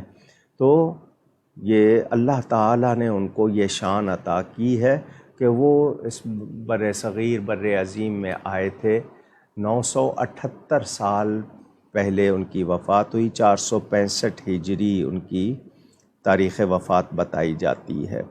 تو وہ تشریف لائے، انہوں نے دین پھیلایا، انہوں نے لوگوں کی جو اللہ کی عطا سے جو خدمت کی ہے، تو انہیں داتا کہا گیا۔ تو یہ مجازن عرفی طور پر کہا جاتا ہے، حقیقی داتا اللہ تعالیٰ ہے۔ لیکن بتائیں آپ سے بھی لوگ مانگتے ہیں، آپ دیتے ہیں یا نہیں دیتے؟ تو یہ مراد نہیں کہ وہ خود سے داتا ہیں، اللہ تعالیٰ نے ان کو ہمارا داتا بنایا ہے۔ بے شک۔ وجاد حسین صاحب کا سوال کہ کیا نبی پاک صلی اللہ علیہ وسلم نے حضرت حلیمہ سعدیہ کا دودھ پیا تھا، اور اگر پیا تھا تو اس کی کیا وجہ تھی؟ وہاں حضرت موسیٰ علیہ السلام بچپن میں فرعون کے گھر میں کسی کا دودھ نہیں پیتے تھے سوائے اپنی ماں کے، رہنمائی فرما دیجیے۔ آپ کے سوال بتاتے ہیں کہ آپ لوگ توجہ نہیں کرتے۔ عرب میں رواج تھا بچوں کو دودھ پلانے والی عورتوں کے حوالے کرتے تھے، وہ لے جاتی تھیں، گاؤں میں کھلی ہوا ہوتی تھی، بچوں کی نشو و نما اچھی ہوتی تھی۔ حضور صلی اللہ علیہ وسلم نے صرف ایک خاتون کا نہیں 4-5 خواتین کا دودھ پیا ہے، اپنی والدہ کا پیا ہے، سویبہ کا پیا ہے، حضرت حلیمہ کا پیا ہے، اور خود فرمایا انا ابن العواتق، عاتقہ نامی 1 یا 2 خواتین کا دودھ پیا ہے۔ تو یہ عرب میں رواج تھا۔ اب حضرت موسیٰ پر ان عورتوں کے دودھ حرام، وحرمنا علیہ المراضع من قبل قرآن میں ہے، لیکن یہاں تو اللہ تعالیٰ کی طرف سے ہی وہ خواتین تھیں جنہوں نے دودھ پلانا تھا، تو وہاں منع تھا، کیونکہ وہ ساری کی ساری جو تھیں ان کے بارے میں جو عقیدے ان کے یا جیسے اللہ کے نبی کے لیے یہاں پر وہ صورتحال نہیں تھی۔ آپ اس کو ذرا سمجھیے، کیونکہ یہ عرب کا ایک رواج تھا، اس طرح کیا جاتا تھا۔ اور حضرت حلیمہ جب تشریف لائیں تو حضرت عبد المطلب کو غیب سے یہ آواز دی گئی تھی کہ حلیمہ نامی خاتون آئے گی، ہمارا محبوب اس کے حوالے کر دینا۔ تو آپ نے جس طرح سوال کیا اس سے آپ یہ شاید یہ سمجھیں کہ جی وہاں عورتوں کا منع یہاں، تو وہ صرف حضرت موسیٰ علیہ السلام کے حوالے سے آپ نے پڑھ کر کیسے یہ کر لیا کہ باقی سب کا معاملہ؟ تو یہ عرب کا رواج تھا اور اس کے مطابق ہوا، اور پھر وہ خواتین اسلام لائیں، نبی پاک کی صحابیہ بنی، حضور نے ان کو اپنی ماں کہا، وہ حضور کی مرضعہ، جس کو اردو میں آپ لوگ دائی کہتے ہیں، دودھ پلانے والی مائیں ہیں۔ تو یہ عرب کے رواج کے مطابق تھا، اور اس میں شرعاً یعنی کوئی ممانعت نہیں تھی، جبکہ موسیٰ علیہ السلام کے معاملے میں قرآن میں چونکہ آ گیا وہاں ممانعت تھی، یہاں نہیں تھی، بات ختم۔ 4 سدہ سے اسفند یار صاحب کا سوال کہ اگر رمضان کے مہینے میں بچے کی پیدائش ہو اور بچے کی ماں 24 روزے نہ رکھ سکے تو کیا اب وقفے سے روزہ رکھ سکتی ہے یا سارے روزے مسلسل رکھنے ہوں گے، حالانکہ ابھی وہ کافی کمزور ہے؟ نہیں، اس کو فوراً نہیں رکھتی ہے، وہ کچھ دن اپنے جب وہ مہینہ 2 مہینے 3 مہینے گزار کے وقفے سے بھی رکھ سکتی ہے، 2 ایک ساتھ رکھ لیے، 4 ایک ساتھ رکھ لیے، ایک کر کے رکھ لیا، وہ وقفے سے بھی رکھ سکتی ہے۔ کوشش کرے کہ اگلا سال رمضان آنے سے پہلے وہ پورے کر لے۔ ان کا اگلا سوال ایک عالم کے بارے میں انہوں نے پوچھا جو کہ سنی ہونے کا دعویٰ کرتے ہیں، نام انہوں نے بھیجا ہے، جن کی قریب میں یہاں طارق روڈ پر مسجد بھی ہے، ان کی تقاریر اور کتابیں پڑھنے کے حوالے سے وہ پوچھ رہے ہیں۔ میں جب تک کسی کے بارے میں ذاتی طور پر پوری معلومات نہیں رکھتا میں نہیں کہوں گا، ہاں اتنا کہوں گا کہ اگر کوئی شخص صحیح العقیدہ نہیں ہے، صحیح العقیدہ اور شہرت کے حوالے سے بھی وہ سنی نہیں ہے، تو ان کی کتابیں پڑھنے سے بچیں۔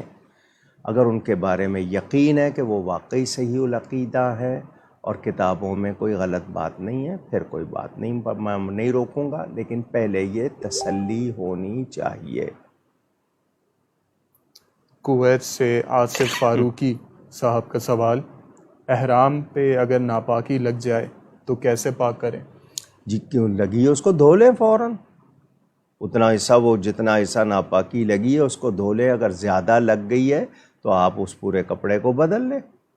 چادر بدلنے سے احرام کی پابندی سے نہیں نکلیں گے۔ مثلا ایک شخص گیا ہے 5 دن کا وہ حج کر رہا ہے، تو 3 دن اس کو تقریباً وہ رہتا ہے 8 9 10، تو احرام میں رہتا ہے تو چادر میلی ہو گئی آپ بدل لیں، صرف چادر بدلنے سے کوئی مسئلہ نہیں ہوگا۔ احرام ہی کی چادر آپ لوگ ایکسٹرا ایک احرام ساتھ رکھ لیتے ہیں کہ میلا ہو گیا یا خراب ہو گیا، تو اگر کوئی اس پہ داغ لگ گیا یا کوئی چیز لگ گئی ہے دھو لیجئے۔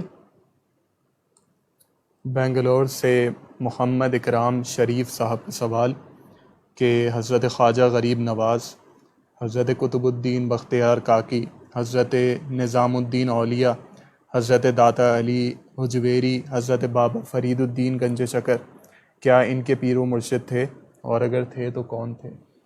حضرت سیدنا خواجہ غریب نواز رضی اللہ تعالی عنہ کا نام پہلے لیا ہے، ان کے پیر و مرشد حضرت خواجہ عثمان ہرونی، ہرون جگہ کا نام لوگ ہارونی پڑھ لیتے ہیں، ہرونی، یہ ان کے پیر و مرشد تھے۔ حضرت سیدنا خواجہ قطب الدین بختیار اوشی کاکی کے پیر و مرشد خواجہ غریب نواز تھے۔ حضرت بابا فرید الدین مسعود گنج شکر کے پیر و مرشد حضرت خواجہ قطب الدین بختیار تھے۔ حضرت نظام الدین اولیاء محبوب الہی کے پیر و مرشد حضرت بابا فرید ہے۔ حضرت سیدنا علی بن عثمان حجویری داتا گنج بخش رضی اللہ تعالیٰ عنہ کے پیر و مرشد ابو الحسن ختلی یا ختلی جو بھی کہا جاتا ہے وہ تھے۔ یہ تمام سلاسل میں آپ کو ملیں گے۔ اسی طرح یہ سلسلہ حضرت علی کرم اللہ تعالیٰ وجہ الکریم کے خلیفہ حضرت امام حسن بصری یا ان کے اولاد میں آگے یہ سلسلہ، اسی طرح سب کے مرشد بھی آپ کو ملیں گے، اور تمام کے ہاں شجرے ہوتے ہیں۔ شجرہ کا مطلب ٹری، یعنی کس سے کس کو، کس سے کس کو، ایک خاندانی ٹری ہوتی ہے کہ کون کس کی اولاد ہے اس کے بعد، اور اسی طرح اس کے پیر کون ہے، اس کے پیر کون ہے، یہ تمام سلاسل حضرت علی، اور پھر سلسلہ نقشبندیہ میں امام جعفر صادق اور حضرت سلمان سے حضرت ابو بکر صدیق رضی اللہ تعالیٰ عنہ تک جاتے ہیں۔ ان تمام کے مرشد ہیں، اور ہر ایک سلسلے کا شجرہ آپ کو آرام سے مل جائے گا۔ آپ نام لکھیں، ان کے تمام بزرگوں کے نام سامنے آ جائیں گے۔ ان کا اگلا سوال کہ صحیح بخاری کے مصنف کے والدین کا کیا نام تھا؟ کا نام محمد بن اسماعیل بخاری کہا جاتا ہے، اس کے باوجود بھی پوچھ رہے ہیں۔ ان کا نام محمد تھا، ان کے والد کا نام اسماعیل تھا، محمد بن اسماعیل بخاری۔ انڈیا سے عبد القادر کھتری صاحب کا سوال کہ عبادت میں سکون حاصل کرنے کے لیے کچھ عنایت فرما دیجیے۔ گناہوں سے بچیے، غلط غذا سے بچیے، غلط صحبت سے بچیے۔ یہ تین باتیں بنیادی طور پر، آپ کی کمائی حلال ہو، آپ کی غذا حلال ہو، آپ کی صحبت اچھی ہو، اور کثرت سے آپ لا حول ولا قوت الا باللہ، تین چیزیں، لا حول، استغفار اور درود شریف، اس کی کثرت رکھیں، اپنے آپ کو پاکیزہ رکھیں۔ اگر ہر وقت باوضو رہنا شروع کریں گے تو بہت برکتیں ہوں گی۔ سمیر احمد صاحب کا سوال، مروان بن حکم کیسا شخص تھا، اور اس کے بارے میں اہل سنت کا کیا موقف ہے؟ میں کچھ نہیں کہنا چاہتا اس شخص کے بارے میں، مجھے اس کا نام بھی نہیں پسند۔ شاہ عبدالعزیز نے تو لعنت تک بھیجی ہے اس پہ، علیہ اللعنہ کے الفاظ ہیں فتاوی عزیزی میں۔ وہ جیسا کیسا تھا وہ اپنے انجام کو پہنچ گیا، اس کے ساتھ کیا ہوگا وہ بھگتے گا۔ مجھے اس کی فکر کیوں، مجھے اپنی فکر کرنی چاہیے۔ ہمیں نسبت رسول کا احترام، صحابیوں کا احترام، اہل بیت کا احترام۔ حضرت عثمان غنی رضی اللہ تعالی عنہ نے حضور سے اجازت لے لی تھی، اس کے باپ کو نکال دیا گیا تھا، حضرت عثمان نے اجازت لے لی تھی، وہ واپس آ گیا۔ جس طرح ہوتا ہے جی آئندہ نہیں کروں گا، لیکن وہ اپنی حرکتوں سے باز نہیں آیا، جو کچھ اس نے کیا وہ اپنے انجام کو پہنچ گیا، ختم ہو گیا۔ باقی اس کے ساتھ جو ہوگا، جو اس نے دشمنی رکھی آل رسول سے، اس کا وہ بھگتے گا۔ مجھے اور آپ کو اپنی فکر، میں اب مثال کے طور پر آپ سے کہوں کہ اس پہ لعنت بھیجیں، تو جتنا ٹائم آپ اس پہ لعنت بھیجیں گے آپ کو کیا ملے گا؟ آپ اتنی دیر نبی پاک پر اور ان کی آل پر درود بھیجیں، آپ کو فائدہ ہی فائدہ ہوگا۔ محمد اکرام شریف صاحب بنگلور انڈیا سے، ان کا سوال کہ بلغ العلا بکمالہ، یہ ربائی کس کی لکھی ہوئی ہے؟ حضرت شیخ سعدی شیرازی رحمۃ اللہ تعالی علیہ کی ہے، اور اس کے بارے میں پورا واقعہ بھی سناتا رہتا ہوں، اکثر آپ میری تقریروں میں سن لیجئے گا، اس وقت پورا نہیں دہرا رہا، لیکن یہ حضرت شیخ سعدی انہوں نے تمنا کی تھی کہ میں ایسا کلام لکھوں جو مقبول ہو جائے، تو باقاعدہ وضو کیا، روزہ رکھا، خوشبو لگائی، پورے دن محنت کر کے 3 مصرے لکھے، بلغ العلا بکمالہ، اپنے کمال کے ساتھ بلندیوں تک پہنچے، بلندیوں پر گئے، کشف الدجا بجمالہ، اللہ نے ایسا جمال دیا تھا کہ اندھیرے دور ہو گئے، حسنت جمیع خصالہ، ان کی ہر ادا پیاری، ہر بات پیاری، چوتھا مصرع نہیں بن رہا تھا، روزہ کھول لیا، آدھی رات ہو گئی، نیند آ گئی، نبی پاک نے فرمایا سعدی لکھو، صلو علیہ وآلہ، تو چونکہ یہ چوتھا مصرع خود نبی پاک صلی اللہ علیہ وسلم کا عطا کیا ہوا ہے، اس لیے یہ 700 سال کتنے ہو گئے وظیفہ بنی ہوئی ہے، حضور نے خود ان سے سنی، مقبول ہے، تو یہ حضرت سعدی شیرازی کا کلام صلی اللہ علیہ وسلم۔ شکیلہ فیاض صاحبہ کا سوال: کیا مجھ جیسی عام گھریلو خاتون کو اعلیٰ حضرت کی تفسیر والا قرآن حاشیے والا پڑھنے کی اجازت ہے؟ بالکل پڑھیں، جو چیز سمجھ نہ آئے وہ پوچھ لیں کسی سے، قریب میں کوئی ہو، مسجد کے اندر امام صاحب، خطیب صاحب، عالم ہوں کوئی، تو جو سمجھ نہ آئے پوچھ لیں، لیکن ضرور پڑھیں۔ محمد آصف صاحب کا سوال کہ کیا بھیک مانگنے والوں کو دینا چاہیے اور اس کے متعلق کیا احکامات ہیں؟ ہاں، ہمارا معاشرہ بڑا بے ترتیب ہو گیا، بھکاری بننا، گداگر، بیگر، یہ اچھی بات نہیں ہے۔ ہم لوگوں نے ان کی اصلاح اور ان کی پرورش کے لیے سرکاری طور پر یا اداروں نے کچھ نہیں کیا۔ اب یہ ایک گینگ بن گئے، ہر جگہ نہیں ہوگا، یہاں باقاعدہ گینگ ہیں، جو چوراہے ہیں وہ خریدے جاتے ہیں، بچوں کو، عورتوں کو، پتہ نہیں کس کس کو لگا دیا ہے، بہت بری بات ہے، ان سے باقاعدہ آمدنی۔ میں نے یعنی کچھ گھرانوں کی خواتین کو، ساس کو دیکھا کہ وہ آ کے مانگ رہی ہے، اور یہ لوگ بعض ایسے آپ نے دیکھے ہوں گے فیس بک پہ، وہ کلپ بنائے گئے کہ گاڑیوں میں آتے ہیں، چیتھڑے لپیٹ کے کھڑے ہو جاتے ہیں سارا دن، اور پھر وہ لوگوں کی نظروں سے چھپ کے گاڑیوں میں بیٹھ کے جاتے ہیں، یعنی انہوں نے اس کو پیشہ بنا لیا۔ تو گداگری کو پیشہ بنانا بہت بری بات ہے۔ ہاں ضرورت مند ہے تو وہ مانگ لے، لیکن آپ کے سامنے آیا ہے، اگر آپ کی تسلی نہیں ہے، نہیں دینا چاہتے، نہ دیں، تسلی ہے تو دیکھیں، یا آپ اس کے بارے میں اس کو کہیں کہ آؤ میں تمہیں پڑھوا دوں، بچہ ہے تو پڑھوا دوں، یا اس کے لیے کوئی اور تمہارا انتظام کر دوں، تسلی کر لیں، گھر تک چلے جائیں، دیکھ لیں۔ آپ کہیں گے اتنا ٹائم کس کے پاس ہے، تو پھر بات وہی آ جاتی ہے، اب آپ کے سامنے ہاتھ پھیلایا ہے، آپ دینا چاہیں دے دیں۔ اب کوئی واقعی سچا ضرورت مند بھی ہو سکتا ہے، تو اور پھر یہ کہ یہ لوگ ہوتے ہیں اگر تھوڑا دو تو اور مانگتے ہیں، تو پھر آپ کو غصہ بھی آ جاتا ہے، تو غصہ نہیں کرنا چاہیے۔ بہرحال کوئی ہاتھ پھیلا لیا ہے کسی نے تو آپ دینا چاہیں تو دے دیجئے۔ عمران احمد صاحب کا سوال: مسجد الحرام میں لوگ نماز ادا کر رہے ہوتے ہیں اور آگے طواف بھی جاری ہوتا ہے، تو کیا نماز نہیں ہوتی؟ وہاں کا حکم اور ہے، وہاں کوئی اور جگہ نہیں ہے، طواف کرنے والوں نے طواف کرنا، ان کا مقصد آپ کے آگے سے گزرنا نہیں ہے، ذہن میں رہے۔ تو مسجد نبوی شریف اور یہ کعبۃ اللہ، چونکہ وہاں کے مسائل اور ہے، مجبوری ہو گئی ہے، تو وہ اور حکم ہے۔ باقی آپ کے ہاں جو دوسرے علاقوں میں ہے، تو جہاں حالت بدلتی ہے، حکم بدلتا ہے، وہاں کا حکم اور ہے۔ انڈیا سے سمیر خان صاحب کا سوال کہ ہمارے علاقے میں ایک ضعیف بزرگ تھے جن کے بارے میں اور ان کے گھر والوں کے بارے میں کسی کو کچھ نہیں پتہ تھا، کوئی کہتا ہے کہ وہ ولی ہے، کوئی کہتا ہے کہ مجنون ہے، تو اب ان کا انتقال ہو گیا ہے، تو تجہیز و تکفین، کفن دفن اور جنازہ وغیرہ مسلمانوں کے قبرستان میں کروانا کیسا ہے؟ جی قرائن دیکھے جائیں، نشانیاں دیکھی جاتی ہیں، مرد کے حوالے سے تو آسانی سے پتہ لگ جاتا ہے۔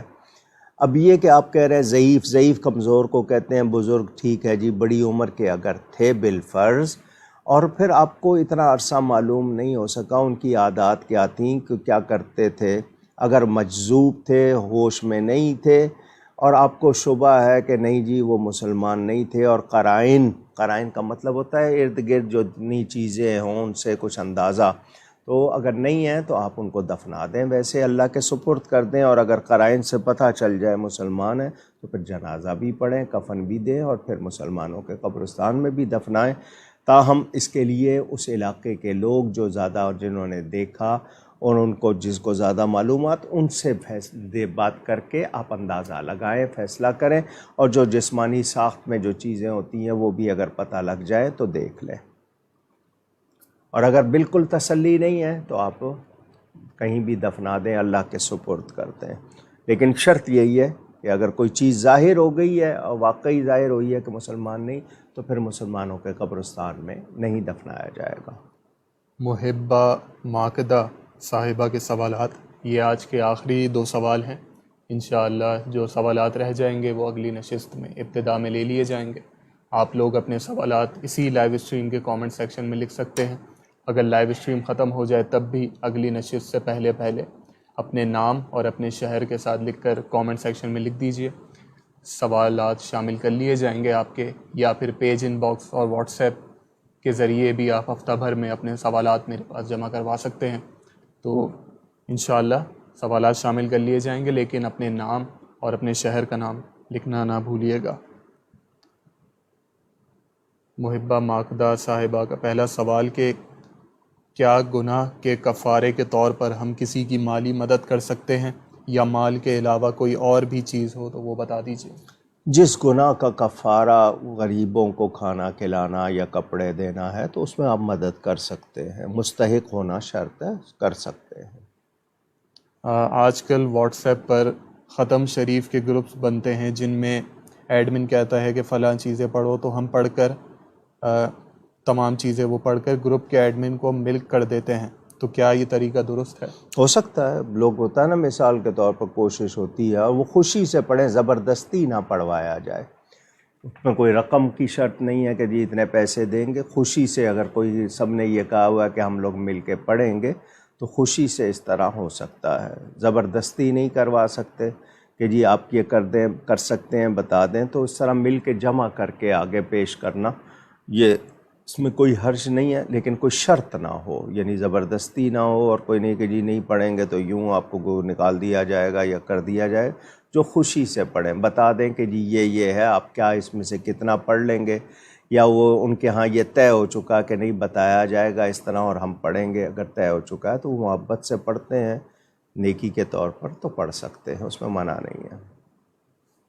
ہم ان تمام افراد کا شکریہ ادا کرتے ہیں جنہوں نے اپنے سوالات ہم تک بھیجے، یا وہ جنہوں نے اپنے تعریفی کلمات سے ہمیں نوازا، جن میں شاہد سرور صاحب، علی حیدر صاحب، خاقان حیدر صاحب، انم مغل صاحبہ، اکرام شریف صاحب، زبیر آوان صاحب، طیب مرتضیٰ صاحب، عمر شیخ صاحب، فوزیہ عبد القادر صاحبہ، خالد آزاد صاحب، خضر خالد صاحب، سعود علی صاحب، شکیل علی صاحب، مرتضیٰ چوہان صاحب، نور محمد صاحب، سمیر خان صاحب، راشد حمید صاحب، محمد عدنان صاحب، فواد شیخ صاحب، جاوید مغل صاحب، الیاس مغل صاحب، گل محمد صاحب، سمیر احمد صاحب، محمد عفان صاحب، رفیق مغل صاحب، مرزا منظور صاحب، سید مسعود رضا صاحب، سید حذیفہ علی صاحب،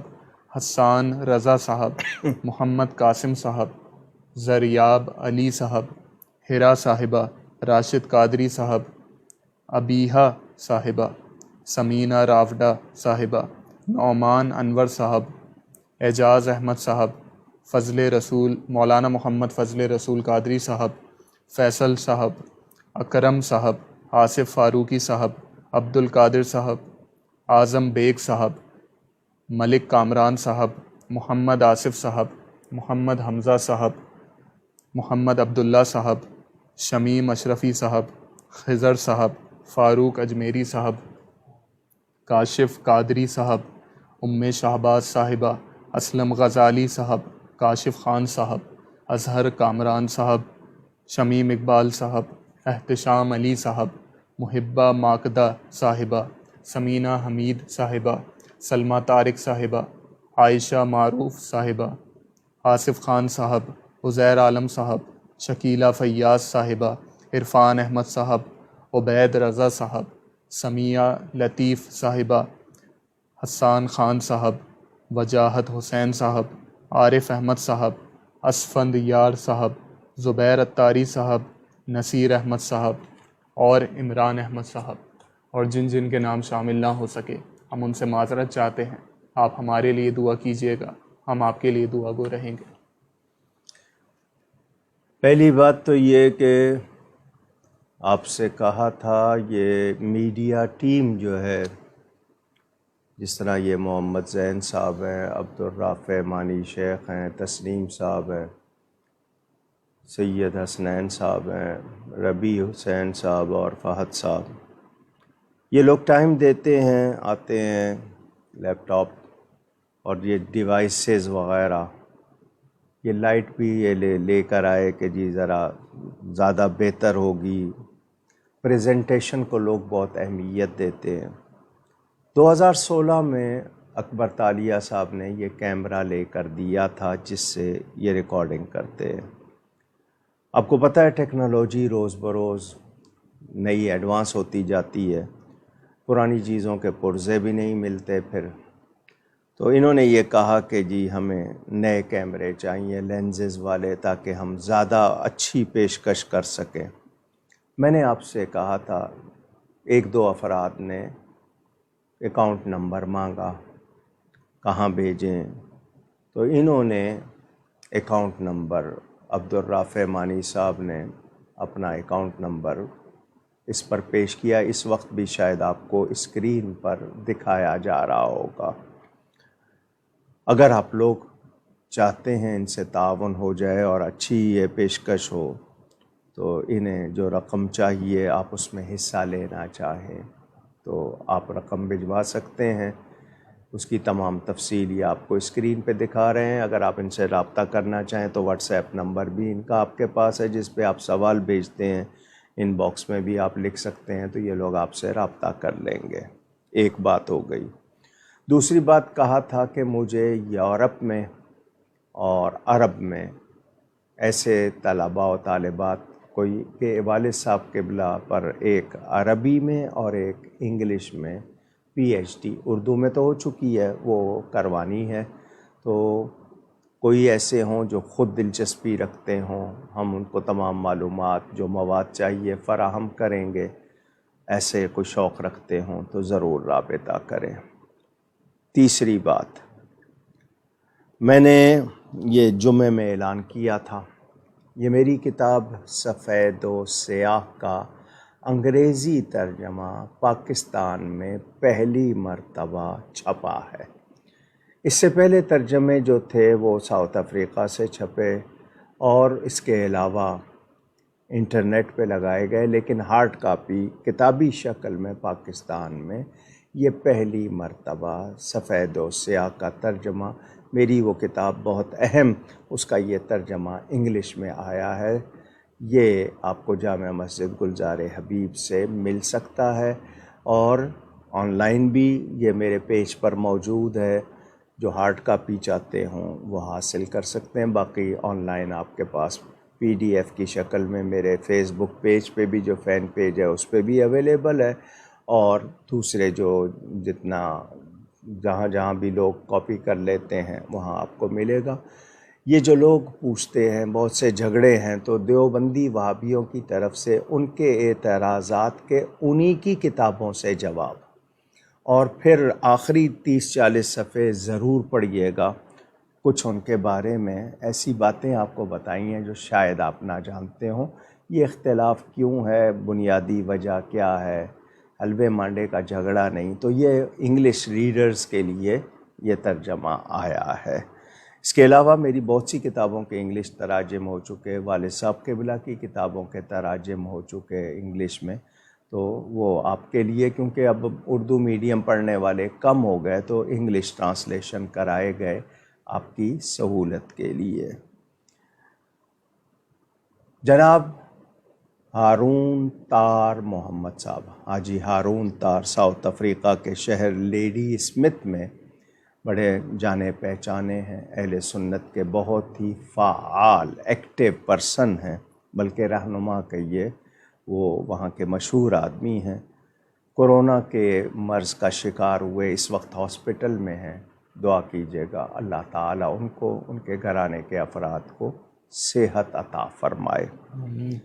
متعدد لوگوں نے دعاؤں کے لیے کہا، میں نے اپنی چچی محترمہ کے لیے بھی آپ سے کہا تھا، ان کی سرجری تو رک گئی، دعا کریں کہ جو تکلیف ہے وہ بھی دور ہو جائے اور اللہ ان کو صحت عطا فرمائے۔ باقی جتنے لوگ کہتے ہیں سب کے لیے دعا ہے، یہ نہیں کہ کسی ایک کے لیے۔ مراڑیاں شریف گجرات نیک آباد کے بہت فاضل بزرگ عالم تھے، مفتی محمد اشرف قادری صاحب، بڑی دوستی بھی تھی ان سے، پیار تھا، وہ انتقال فرما گئے، اللہ تعالیٰ ان کی مغفرت فرمائے۔ میری ویب سائٹ جس شخص نے بنائی تھی وہ بلال صاحب، ان کے بھی شاید والد، میرا خیال یہ والد یا والدہ کا انتقال ہوا، اللہ تعالیٰ ان کی بھی مغفرت فرمائے۔ تو یہ دعائیں ہیں، باقی بہت سی باتیں ہوتی ہیں۔ میری پھر یہی تمام اہل سنت سے یہی گزارش کہ ہم اس دور میں فتنوں سے بچیں، ہم صحابہ و اہل بیت کا ادب کریں، غلط سوشل میڈیا پہ غلط پوسٹیں چڑھانے یا ان کو ہوا دینے کی کوشش نہ کریں۔ اللہ تعالی ہمیں صحیح عقیدوں پر قائم رکھے۔ کچھ لوگ چھیڑ خانی کر رہے ہیں، نئی نئی باتیں نکال رہے ہیں تحقیق کے نام پر، تو یہ آپ کو خدمت نہیں کر رہے جو نئی باتیں نکال کے امت کو لڑوا رہے ہیں، تو یہ آپ کو خدمت نہیں کر رہے بلکہ آپ مسلمانوں کو الجھا رہے ہیں، پریشان کر رہے ہیں۔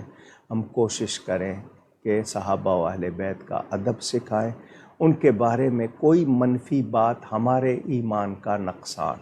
حضور صلی اللہ علیہ وسلم کے ارشادات موجود ہیں، اللہ کے الفاظ سے حدیث شروع ہوئی ہے، ڈرو اللہ سے میرے صحابہ کے بارے میں، تو نبی پاک نے تاکید کی ہے اور اہل بیت کے لیے بار بار کہا ہے اذکرکم اللہ فی اہل بیتی، تو ہمیں ادب کرنا ہے، فتنوں سے بچنا ہے۔